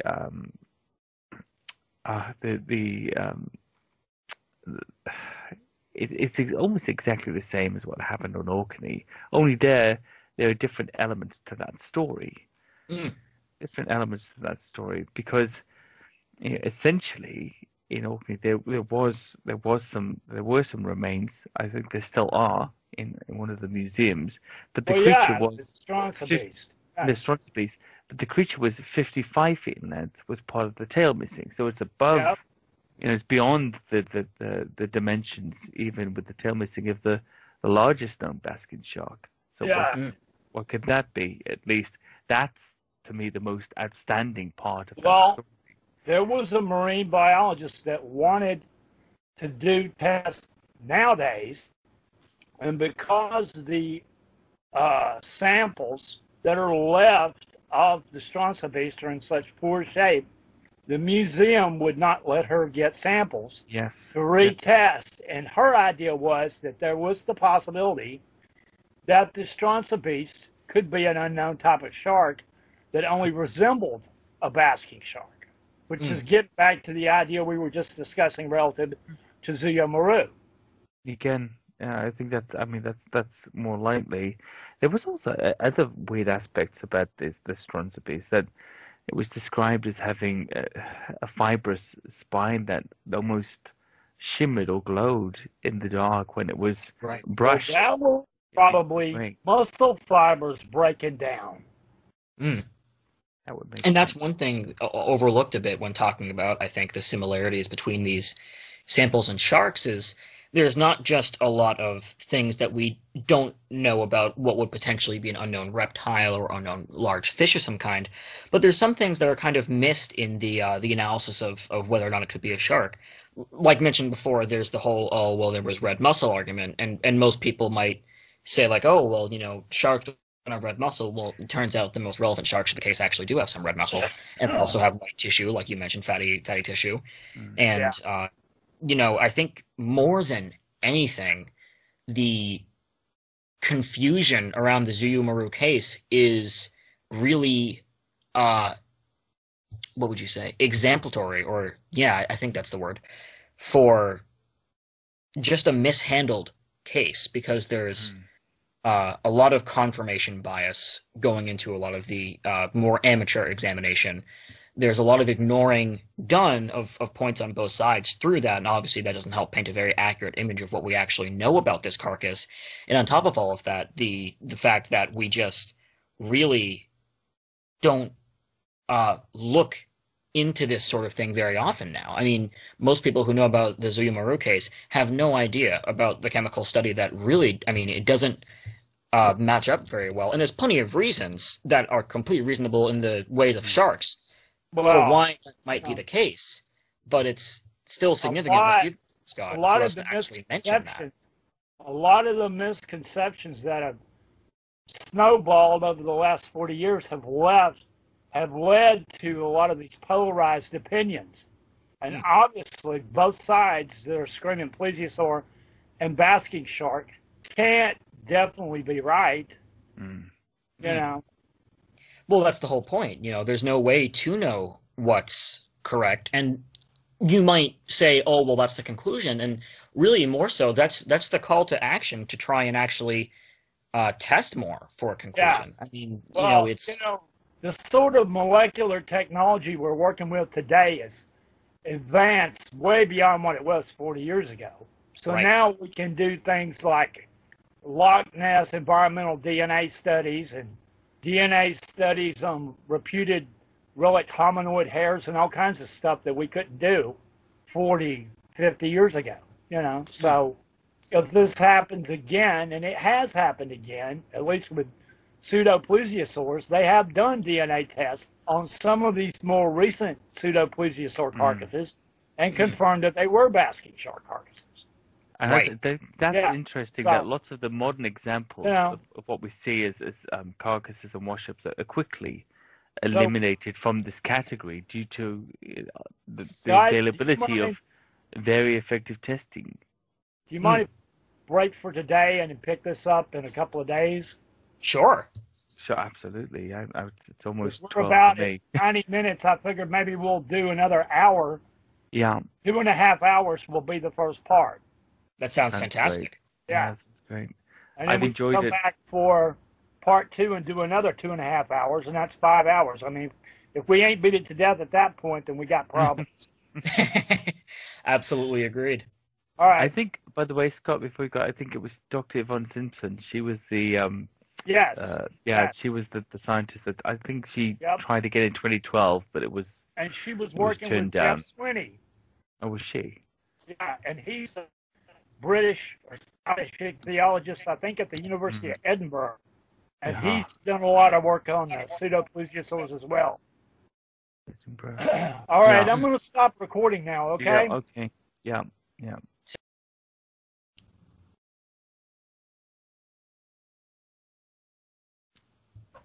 All right, we're back to our ZUIYO MARU discussion. We've taken a break for about 3 days, but it's only a few seconds if you're listening to the show. So, one important thing that needs to be addressed is that the initial press reports didn't seem to be aware of or didn't highlight the fact that there have been a bunch of other cases like the ZUIYO MARU case, at least superficially, where sea monster carcasses resembling plesiosaurs or sea serpents had washed up in various parts of the world and had eventually been found to be mutilated basking shark carcasses. So you look at a plesiosaur and you look at a basking shark and you're scratching your head, how is that possible? Well, I'm about to explain this. Okay, if you look at the basking shark, it's a giant filter-feeding shark that swims through the water with its mouth open. Its gills have hair-like fibers that capture plankton, and then when it closes its mouth, the water washes the collected plankton down into its stomach. It's a filter feeder like baleen whales. If you look at the baleen in the mouths of whales, it works the same way. It looks like hair, and it captures these little planktonic organisms, shrimps, and other types of marine plankton. And when they close their mouth, the water washes it into their stomach. And if you'll notice, a lot of these filter-feeding animals get very large, at least the oceanic ones. So the two largest known species of sharks that we know about are the whale shark and the basking shark. So they're very different animals, though. They're different orders of sharks, and they're built differently. The whale shark is built like a tank. It's a very compact, got a small, well, not a small, but a compact-looking frog-like head. Got a very thick hide. It's not built to easily fall apart, even if it dies. I found a picture of one that was dead that was sitting on the bottom, and it still was pretty much well intact. And the basking shark is the other extreme. You look at the skeleton of a basking shark, and it's built so flimsy of all these different parts, it's basically built to fall apart. And what I'm getting at here is that you look at the intact head of a basking shark, and what you see is this small turtle-like cranium where the eye sockets would be, and then the upper jaw and the lower jaw is a totally separate piece connected to that. This giant jaw with a wide open mouth, it's meant to swim through the water and take in all this water and get that plankton. And then behind the giant jaws are the gills and the gill structure. And this is going back to where the front fins or pectoral fins are, and there's a girdle that holds that connected to the spinal column. So when a basking shark dies, what happens is the jaws and all those gills fall away from the spinal column and the pectoral girdle. And what you're left with is this tiny cranium. Well, it's not really tiny, but compared to the rest of the head, it's very tiny. That looks like a turtle's skull, missing a lower jaw. But it's still got eye sockets in it. And there are actually on top and on the bottom of this cranium are holes that look like eye sockets as well. And then you've got the vertebrae, like 6 or 7 vertebrae, going back to where the pectoral girdle joins the spinal column. So what you're left with is this animal with a large body, what looks like a long neck, and a small turtle-like head with a pair of front flippers, and if the back pelvic fins have not rotted off, it's got a set of back flippers too. So if you see this, you look at the intact head of a basking shark and you pull the jaws and the gill apparatus away, you'll see exactly what I'm talking about. So this happens naturally as a dead basking shark carcass is floating around, and occasionally one of these carcasses washes ashore. And because it looks sort of like a plesiosaur, people that don't know about the post-mortem situation with a basking shark are looking at this thing going, what is this? It looks like a dinosaur. So this has happened multiple times. And it's safe to speculate that probably hundreds of years ago, these carcasses would wash ashore on a beach, and some primitive society, like, say, the Vikings or Native American Indians or somebody like that, would find it on the beach, and they have absolutely no frame of reference, so it was a sea monster to them. In other words, what I'm trying to say is we don't know if mutilated basking sharks might be partially responsible for some of the legends of primitive societies concerning sea monsters and sea serpents. If you get what I'm talking about here. Absolutely, yeah. I mean, that kind of folklore still exists today. Whenever an unidentified carcass washes up, there's tons of media that immediately goes to sea monster, and of course that creates some believers. Well, the thing is,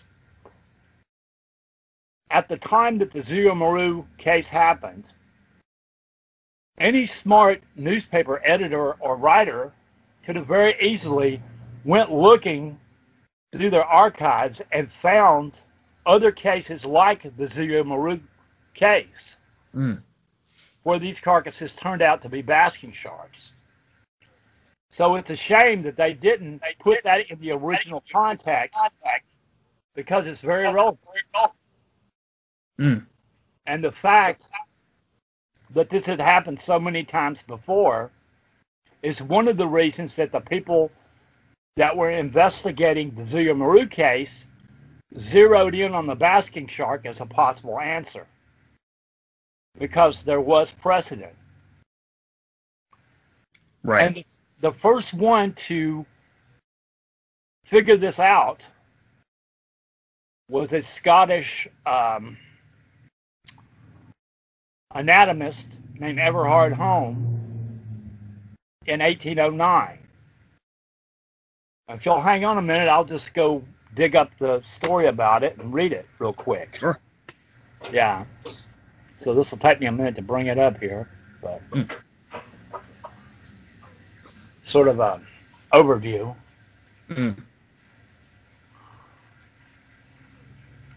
One of the unusual things about the Strontia beast that you don't hear too many people talk about was that when it was initially discovered, there were some internal organs left. One of these was the stomach. And one of the features about the stomach is it had an oddball spiral valve in the intestinal part of it. And this spiral intestinal valve is a noted anatomical feature of sharks and also sturgeons. So the fact that a spiral intestinal valve was reported for the stomach of the Strontia beast is an important piece of evidence to suggest that it was a shark. Yeah. All right, hang on a second here. No problem. Where I'm at here. Let's see. Now, do we have any descriptions of what the organs of the ZUIYO MARU carcass looked like, or were none of them left? There were none left with the ZUIYO MARU carcass. None left, okay. No, it was all the internal organs were gone. Right. I know most of the major ones were. I didn't realize all of them were. That is a shame. Yes. So, you know, the whole belly was gone. All you had was the flanks of the body, the pectoral girdle, pectoral fins, pelvic fins, but we don't know if there was a pelvic girdle there or not. There's no description of it. There may have been. Most likely there probably was, but there's no description of it.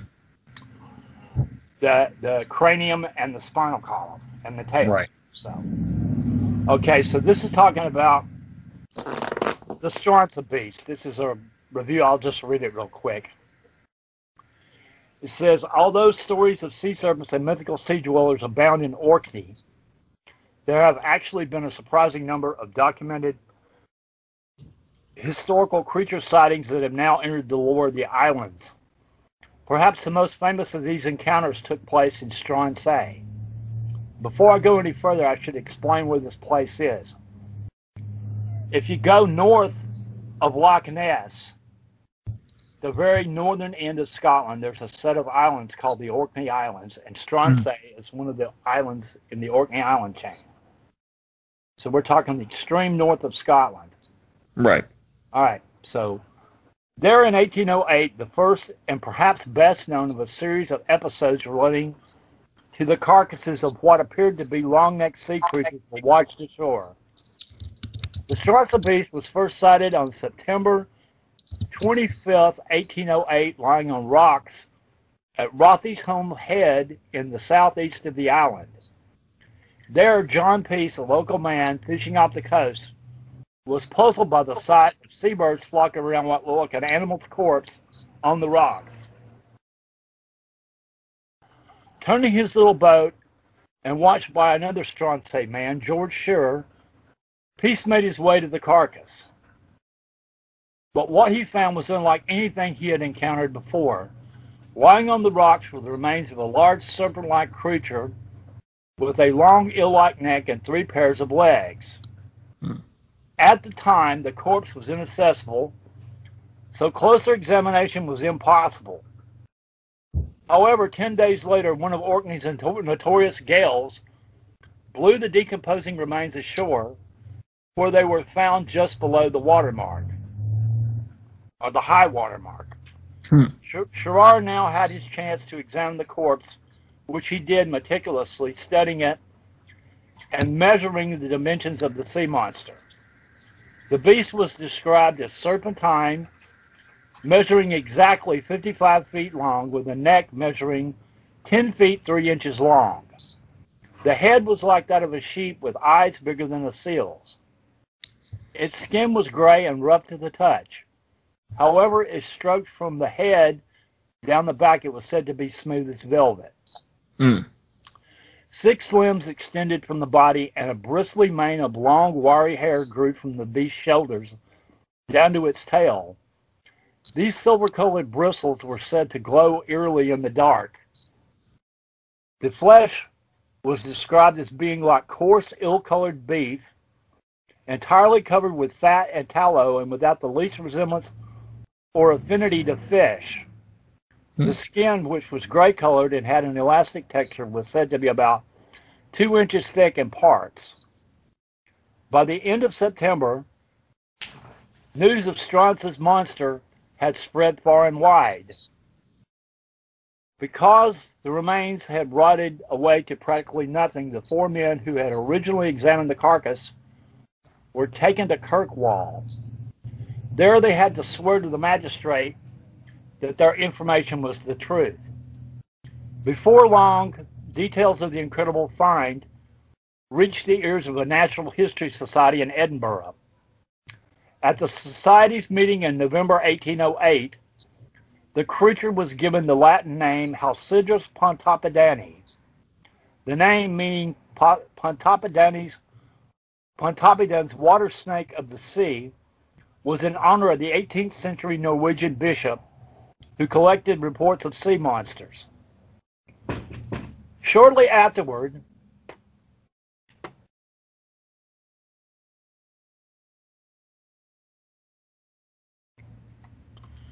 the naturalist Sir Everard Home read of the Stronsay beast. Intrigued by the tales of a sea monster, he viewed what was left of the evidence. He was convinced, however, that the creature was nothing more than the remains of a decomposing basking shark, an animal fairly common in the waters around Orkney. Comparing the vertebrae of the monster with those known to belong to a basking shark, Holmes found them to be identical. But how could the long-necked creature washed up on a Stronsay beast be the remains of a basking shark? The answer lies in the physiology of the basking shark, and in particular how it decays after death. First, the shark's jaws, which are attached only by a small piece of flesh, drop off, leaving what looks like the remains of a long neck and small skull. Then, as only the upper half of the animal's tail fin carries the spine, the lower half rots away and provides a convincing serpentine tail. Then the dorsal fin begins to decompose. The remaining rays can have the appearance of a hair-like mane. The monster's 6 legs can be explained away as the remains of the shark's lower fins. But the mystery doesn't end there. Even if the Stronsay beast was nothing more than a dead basking shark, an element of mystery still surrounds the saga. The longest recorded basking shark measured a mere 40 feet, 15 feet smaller than the remains of the Stronsay beast. At 55 feet from tip to tail, the shark that decomposed to form the Stronsay beast must have been a monster in its own right. So was the Stronsay beast really a shark, or is there another explanation? An unknown species of giant sharks, perhaps. With all such tales as these, sometimes it's better not to know. Okay, well, that article there is somewhat mistaken because, as I explained to you guys earlier, Everhard Holm maintained that the carcass was mismeasured and that it was actually 36 feet long. See, I have a problem with that. My problem with that essentially is Everard Holm was based in London. He never saw the shark. The shark was viewed by two farmers and a carpenter. And measured it. You think they would have some idea of the size, at least how to measure something? If I remember right, he based his estimates on the length on the size of the cranium and the size of the pelvic or the pectoral, which were preserved back then. They've since been lost. But based upon that size, estimating the entire size of the creature, based upon what the creature should have been, a basking shark or something else. So if it was a different kind of animal or a different kind of shark that hadn't been encountered before, how can you really correctly anticipate that size? I think that was part of the reason that Yvonne Simpson and Jeff Swinney wanted to go back a few years ago. What was this, 2005? Somewhere in there. Later, I think. Yeah. 2013 or 12, somewhere in there. 2012. I think it was 2012. Okay, they wanted to go back and re-examine the remains molecularly to determine and confirm that it was a basking shark, because they had the idea that it might be a different kind of shark, possibly. Yeah. And the reason they weren't able to do that is that the remains of the Stronza beast are apparently in such fragile condition, the museum in Edinburgh wouldn't let them take samples because of the condition of the remains that they still have at the museum, which are not on display, but which are locked away in storage. So. And I think the skull and paw, they were destroyed in, I think, in the Second World War, in a German bombing raid, weren't they? So I think the remains that now exist, they're other remains. I don't know what the description is exactly. What's left now are 3 vertebrae. Yeah. Preserved in a jar full of alcohol or some kind of chemical preservative. That's right. Is that in the National Library of Scotland? Possibly. I was thinking it was at the University of Edinburgh, but I don't know. Are they in the same building, possibly?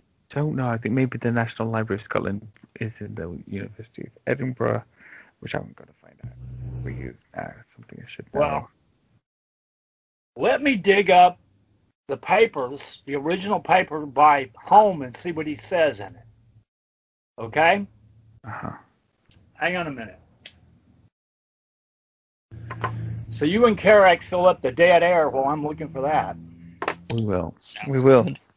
It's interesting because, I mean, it's just so in a way, the greatest part about cases like this is, if nothing else, the knowledge that basking sharks can look almost exactly like what we'd expect a modern plesiosaur to look like is so interesting. Especially with the case of like length. Length is interesting because you can have a sized up basking shark, but I wonder what the proportions would look like. We discussed last time a bit of like the fins and the Maru carcass look like. And to have a sized up basking shark is one thing, but what about one that's fins are in the wrong place? And I would like to know what the original sketch maybe said about proportions rather than just size. Well, I think relative to the ZUIYO MARU case, there is some question about whether some of the crew members and maybe Yano himself may have mistaken anal and second dorsal fins for pelvic appendages.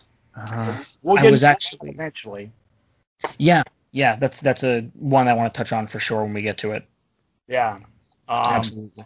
One thing you have to understand too is that sometimes the mutilated basking shark can be so decomposed that the flanks fall off the body, and what you're left with is nothing but the cranium and the spinal column, and it looks like a giant snake. Right. That I've seen happened in that. Provincetown, Massachusetts in 1939. I have a picture of that one. So it didn't look like a plesiosaur. It looked like a giant snake. And there were some serious arguments later in like the 1840s and 50s and maybe 1860s that some people thought the Strontia beast was an oarfish. But that doesn't add up either. No. Yeah, it doesn't seem like an oarfish really only fits the one profile of it being long, but plenty of types of fish are long, and plenty of them fit better than an oarfish. An oarfish is laterally flattened. You can look at the images of the Strontia beast and tell it's got a rounded body. Well, that and oarfish have such pronounced spines as well. You would think that would be something that is such a striking feature, at least in small remnants, but there's none on the Strontia beast. One of the reasons they thought that it might be an oarfish is because of the supposed mane going down the back. And that seems to have been muscle fibers breaking down. Right. Now, there was a description of the Strontia beast that you've mentioned, Scott, that said that certain, I think like the tips of the appendages or some of the fibers seem to glow in low light conditions. I wonder if there's a particularly high amount of phosphorus found in that area of the world. Could be, or it could just be the properties of the muscle fibers breaking down. They might be shiny and reflect light. I just don't know. We are finding more and more species of animals that have, under certain conditions, the ability to give off UV light. And maybe this is an early example of that kind of thing. But given it was so early on, I kind of doubt that it was particularly UV. But who knows? Maybe in the right conditions it does give it off without the need for a specific kind of bulb. Yeah, it's one of the stranger ones, because that's a hard one to reconcile. I wonder if there's any known sharks that give off that kind of light. I don't know. I would think. Well, I think that either the 6-gill shark or the 7-gill shark has green eyes that are bioluminescent. Really? Yeah. Huh. So here I have the paper by Everhard Holmes. Let's see what it says here. He's comparing the Strontia beast with another basking shark that was 36 feet long. And maybe where he's going with this is that he's saying that the size of the cranium and the pectoral girdle from the Strontia beast was roughly the same size as the 36-foot basking shark he was comparing it to. Let me see. It says, okay, the name of the paper is an anatomical account of the Squalus maximus of Linnaeus, which in the structure of its stomach forms an intermediate link to the gradation of animals between whales and cartilaginous fishes. By Everhard Holmes, read May 11th, 1809. The fish from which the following account is taken was entangled in the herring nets belonging to the fishermen of Hastings off that coast, and about halfway across the channel on the night of 13th of November, 1808. It was brought ashore at Hastings the following day, blah, blah, blah, blah, blah. The fish is a male, 36 feet long, 36 feet 6 inches long from the anterior part of the head to the longest extreme of the tail, and about 9 feet from the extreme point of the dorsal fin to the middle line of the body. Now let me skip ahead and find the Strontia beast here. Let's see. All right. Let's see. I cannot close the present paper without mentioning that nearly about the same period, 2 other squali of large dimensions were thrown upon our coast. The probable cause of this event is the season being uncommonly boisterous and tempestuous. So he's saying there was a lot of storms. Right. It's very stormy. All right. On the 3rd of January, 1809, a fish was thrown ashore at Penryn in Cornwall. On hearing of it from a person on the spot, I sat down a drawing of the subject of this paper to compare it with, and the fish proves to be one of the same species, and a male measuring 31 feet in length. The other was thrown ashore on the 7th of October 1808 at Rothy's home in the estate of Gilbert Mason, Esquire, in Stronsay, one of the Orkney Isles. It had been lying on some sunken rocks 11 days before, was in a half-putrid state, and the seafowl were in great numbers feeding on it. Those who saw it reported that the skin was rough in one direction and the skin was like satin in the other. At the time of this being examined, the skin and a great many parts of the fish were whining. Mr. Meeson, with a zeal for science which does him infinite credit, upon hearing the strange accounts which were given of this sea monster, got his brother Malcolm Lang and Dr. Grant, an eminent physician, both justices of the peace, to take depositions on the spot from which those persons who had seen the fish, that its real appearance might be ascertained. This examination, however, did not take place till 6 weeks after the fish was thrown ashore.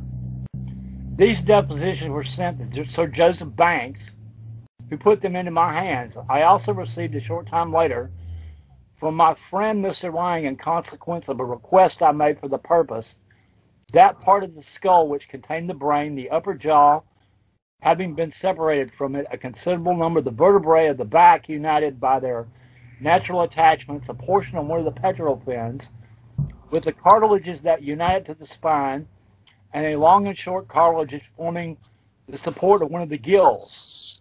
On comparing these different parts with those of the Squalus maximus, they were found to agree not only in their form, but also in their dimensions. This led to the opinion of the fish being a squalus, a very different one from what was formed by those who saw it in the mutilated state, in which it was thrown ashore, and who called it a sea snake. In the different depositions, several parts are accurately described, such as the valvular intestine, which was taken from the stomach, and the bristles of the mane, which are described as ligamentous fibers. One of them is in my possession, is of the same kind of the fibers forming the margins of the fins of the Squalus maximus. So there he said, in his own words, that he got the cranium and some of the vertebrae and the pectoral girdle with one of the pectoral fins of the strontia beast in his possession. And he said not only did it match the remains of the other two basking sharks that he had, but that it was the same relative size. See, now that's much stronger. But one of the things I think that's overlooked a lot, that actually speaks for it being a shark more than anything else, is the description of six limbs, which the last two I would assume would be claspers. Well, that's what I was going to say. I hadn't got around to explain it yet, but that's exactly what happened. Is that male basking sharks have double penises. They're underneath their pelvic fins. And they're really weird looking. They look like crab claws. And if they're separated away, you know, like started to pull away from the body, they would be separate from the pelvic fins and would look like another set of appendages. Right. Well, there's that. Yeah, and to even back that up even more, there was a monster washed up in Framboise, Nova Scotia in 1976 that had these appendages like crab claws, and the rest of the body was pretty rotted, but that's what it was. It was a basking shark, and those two claw-looking things were the claspers. It was a male basking shark. I've got a picture of that, and I'll put it in the slideshow. I imagine, too, that as the carcass decomposes more and more, things like the pelvic girdle become maybe somewhat detached, and you get not only the appearance of things that look like different appendages, but perhaps even longer than they're actually supposed to be. Yeah. Well, one thing you need to understand is that some people that have looked at the photographs of the ZUIYO MARU carcass maintain that what you're looking at, or what you think you're looking at, is not necessarily what you're looking at. Mm. And part of that is if you look at the cranium of a basking shark with jaws off of it, you know, the part that looks like a turtle skull, you have normal eye sockets or otic capsules on the sides of the head. But as I said earlier, you've also got holes on top of the skull that if the cranium is turned sideways, that can look like an eye hole too. Right.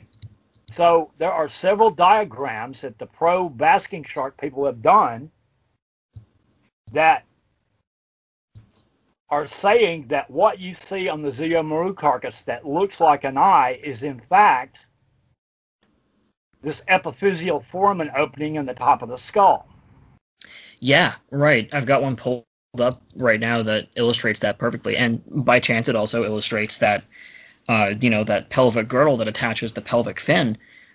If it lost more of the mass around that area, it would very much look almost the same length as the front flippers, which obviously is one of the points that people tend to say suggests a tetrapod of some kind. Yeah, well, you see, another thing that's interesting is that when you look at the pictures of the ZUIYO MARU carcass, where it's hanging up on the winch, you see that split down the middle of the back. Mm. You naturally assume, well, that must be the spinal cord, right? Right. Well, no. That may possibly be the side of the animal, and what you're seeing, that furrow there, is not the spinal cord, but is the muscles of the trunk musculature have decomposed and they're pulling away from each other in two different sheets. Mm. What they call myocomata muscle folds. Mm. In fish and in some primitive tetrapods, there are sheets of connective tissue that separate the different segments of the axial musculature, and these are called myomeres. Collectively, those sheets of connective tissue are called myocomata. Mm. And the more primitive you get in fishes, these myocomata muscle tissue structures have folds in them. And Interesting. most fish and sharks have these zigzag muscle folds in their myocomata. You can still see myocomata in things like salamanders and in some primitive reptiles. They may have existed in plesiosaurs, I don't know. They probably existed in mosasaurs, I would think. Mm. So, one of the arguments that was used to argue that the ZUIYO MARU carcass was a shark is the argument that those could possibly be evidence of complex zigzag muscle folds in the axial trunk musculature, which would be indicative of a fish. Right, yeah, and especially on land. Go ahead. Sorry. No, go ahead. I was just going to bring it back to the idea about the skull and what the eyes, or quote-unquote eyes, might actually be. I'm looking at that comparison photo you sent that suggests that this what appears to be a spinal column is actually the side of the animal with the folds, and it's interesting because if you look at it under that lens, those two eye-like things on the front of the ZUIYO MARU carcass actually line up, it seems, almost perfectly with where that notch in the basking shark cranium would be. Yeah. And if you look at the picture where you see it from the back, That's the you one, see yeah. what looks like a dorsal fin laying over to the right side. Mm. And that even, if you turn it sideways, you can see, well, okay, that's the dorsal fin, and that muscle split is running up the side of the animal instead of on the back. Mm. But now, at the same time, that's extremely ambiguous. Because as I was talking earlier in the show about plesiosaur vertebrae, the neural spines, the transverse processes, and rib attachments on the plesiosaur vertebrae were loosely connected with cartilage or spongy bone. Right. And this is so the plesiosaur could have some spinal flexibility in its neck vertebrae and back vertebrae and tail vertebrae. Yeah. So the thing is, they find the fossilized plesiosaur vertebrae normally with a lot of these processes broken off until the only thing left is this centerpiece, which looks like a hockey puck and also looks like a basking shark vertebrae in shape. So what I'm saying is it's possible that that could be the spinal column of the animal, and what looks like it's being split apart could be missing vertebral processes that have broken off the vertebrae, and those spaces are where those neural spines and transverse processes used to be. Which hypothetically would make sense, because out of all the things to start decomposing before the bones, that would be one of them. Yeah. You know, I mean, we really don't know all the different ways that a plesiosaur could decompose.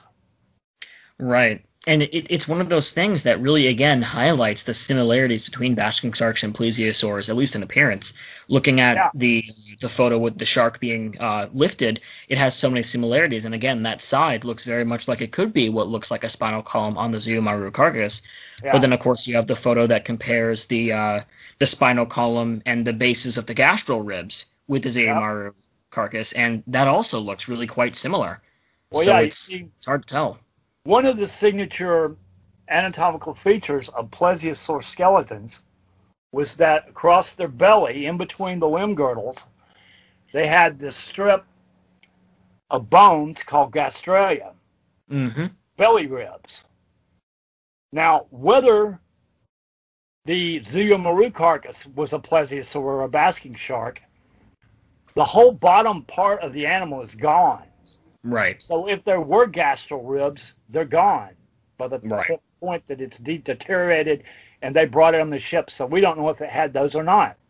We're not even sure if there's evidence for a remaining pectoral girdle, a pelvic girdle on the ZUIYO MARU carcass. Right. There seems to be one in Yano's drawing, but is that just an assumption that he made for the drawing? But there doesn't seem to be any mention of it in the accounts of the observations on the ship. Right, and of course Yano's drawing has received a bit of updating from Yano and from some other sources as time's gone on, so there definitely is a tiny bit of question about how accurate the original sketches were. The measurements, though, were made on board the ship, and I think recorded the very same day, so you could have more confidence in the actual measurements he made. Right. But part of the problem with that is the same problem you have with stories of giant snakes. They would bring these giant snake skins back and claim it came from a 40-foot snake or a 50-foot snake. And the problem with that is that when you dry these skins, they become stretched out. So you can't really rely on the skin of an animal to estimate the size of the original animal. And what I'm saying is that the state of decomposition that the ZUIYO MARU carcass was in, it's possible that during the course of trying to measurement, some of the measurements got off because the body was rotten and parts of it may have stretched while they were trying to measure it. I don't know, but that is possible. Especially with it decomposing in the ocean. I mean, salt water turns biological material rather gelatinous and stretchy, so that's completely within the realm of possibility. One estimate about how long they believe the carcass had been in the water before they found it was a month. And that's in one of the forensics papers in the scientific papers. Now, was that one of the initial releases from the Japanese labs, or was that later on? That was in the 1978 papers. Okay, right. So that's pretty hot as the finding. Okay. Well, guys, I think we've run out of time for part one, so we're going to have to pick this discussion up at the beginning of part two. That's sure thing. That's okay. Yeah. You'll have to forgive me, guys. I'm on the back of 12 hours again, and I am pretty pretty finished at the moment. Hey, no worries. My brain is frozen. No worries. You work pretty hard with this stuff, and both of us got some pretty good segments in, I think. So I think we should be set. Yeah, A few bits in. And Scott, you laid down some amazing scientific background there as well that really make people think. For me, for my mind, for my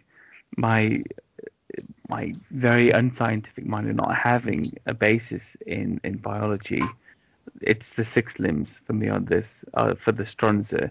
But I think the side view that you're talking about for the ZUIYO MARU as well, I mean, that's a great way of looking at it, actually. I mean, that we're looking at perspective. It's, it's a very important point that the pro-shark advocates bring up, and you can't just ignore it.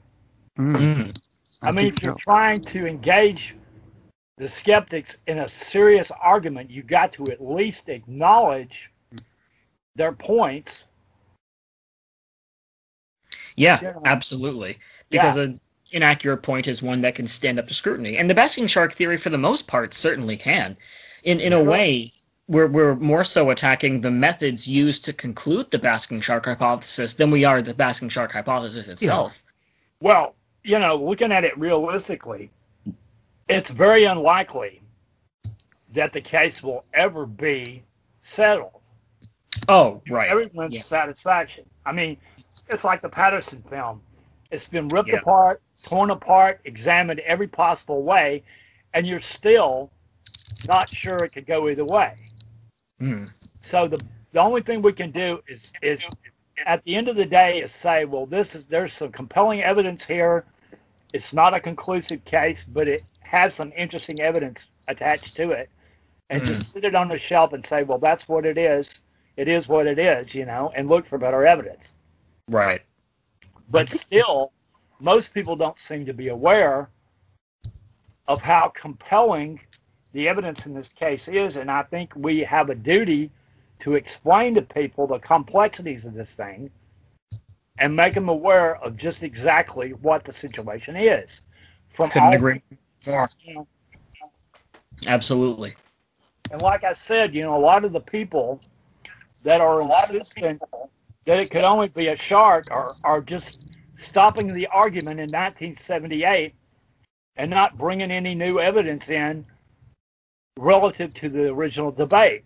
And that's what I'm trying to do. I'm trying to fill in 40 years of things that we've learned about fossil marine reptiles and living marine reptiles and sharks relative to this whole argument, which I think needs to be done. I agree. Could not agree more. So maybe, Scott, in the next section in Carrick, the arguments for it being a plesiosaur, what could they be? How can we investigate that? I'll get to that eventually, but what I want to do first is go over the anatomical arguments that have been used to say that it was a shark. And then I want to go very deep into the whole biochemical thing, and then we can come back to the plesiosaur stuff after that. Well, even with the biochemical thing, as far as something kind of concrete goes, that's most of what we have to suggest plesiosaur, or at least not basking shark. That's our strongest evidence, because the operation was, I guess you could say, botched in a way, because certain details weren't, certain measures weren't taken to make sure the results were actually accurate. So it's ambiguous. It depends on your point of view. I mean, what parts of that analysis do you find relevant? If you take out the parts that point toward it being a shark, you may find the results extremely relevant. Right. But if you're questioning that, you're going to look at the stuff that didn't add up. So that's the parts you're taking away from it. So, it's a mixed bag. Absolutely. Yeah. So, by the way, before we leave, the National Library of Scotland is the George IV Bridge building in the centre of Edinburgh. So it doesn't seem to be in the university, unless it's one of the university buildings, perhaps. But it doesn't. Maybe they've classified it as historical object, and it's got more value as a historical object than it does as an anatomical specimen. I don't know. Yeah, could be. I would imagine it's in a big sort of in a big archive somewhere. I mean, there's a few of them, by the way. So it could be there's a few buildings that are owned by the National Libraries. It could be in one of them. The fact that it's looked more as a historical object now than a biological specimen may explain why they were reluctant to give any of it away to the biologists to examine. Could be. Could very well be. Yeah. I think it's a shame they didn't give them a little piece of it, you know?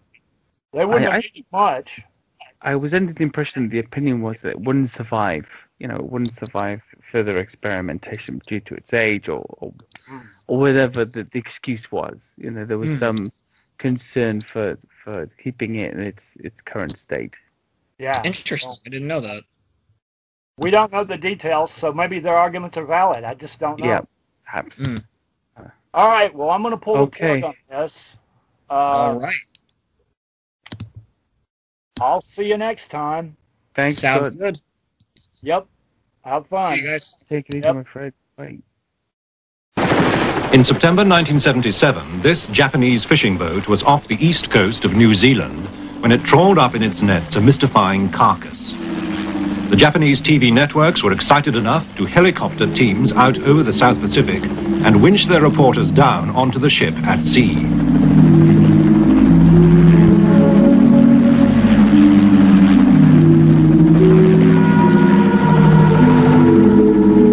On the deck of the ZUIYO MARU, the skipper talked to journalists. On April the 25th at about 10:30, we noticed something big caught in the nets. It was a red, fleshy object which smelled very strongly. We didn't know what it was, so I went for my camera and flash gun. Sadly, the body itself was afterwards thrown back.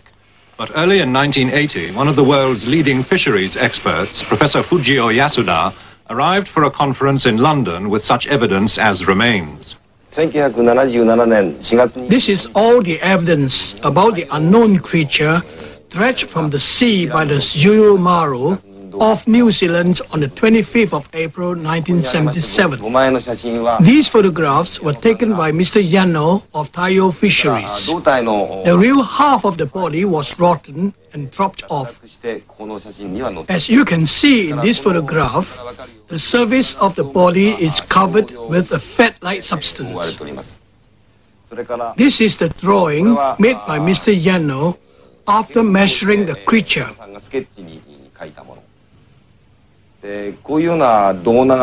I can't think of any known fish which has this shape. I can't tell what this creature is, but I assure you that it is completely unknown to us.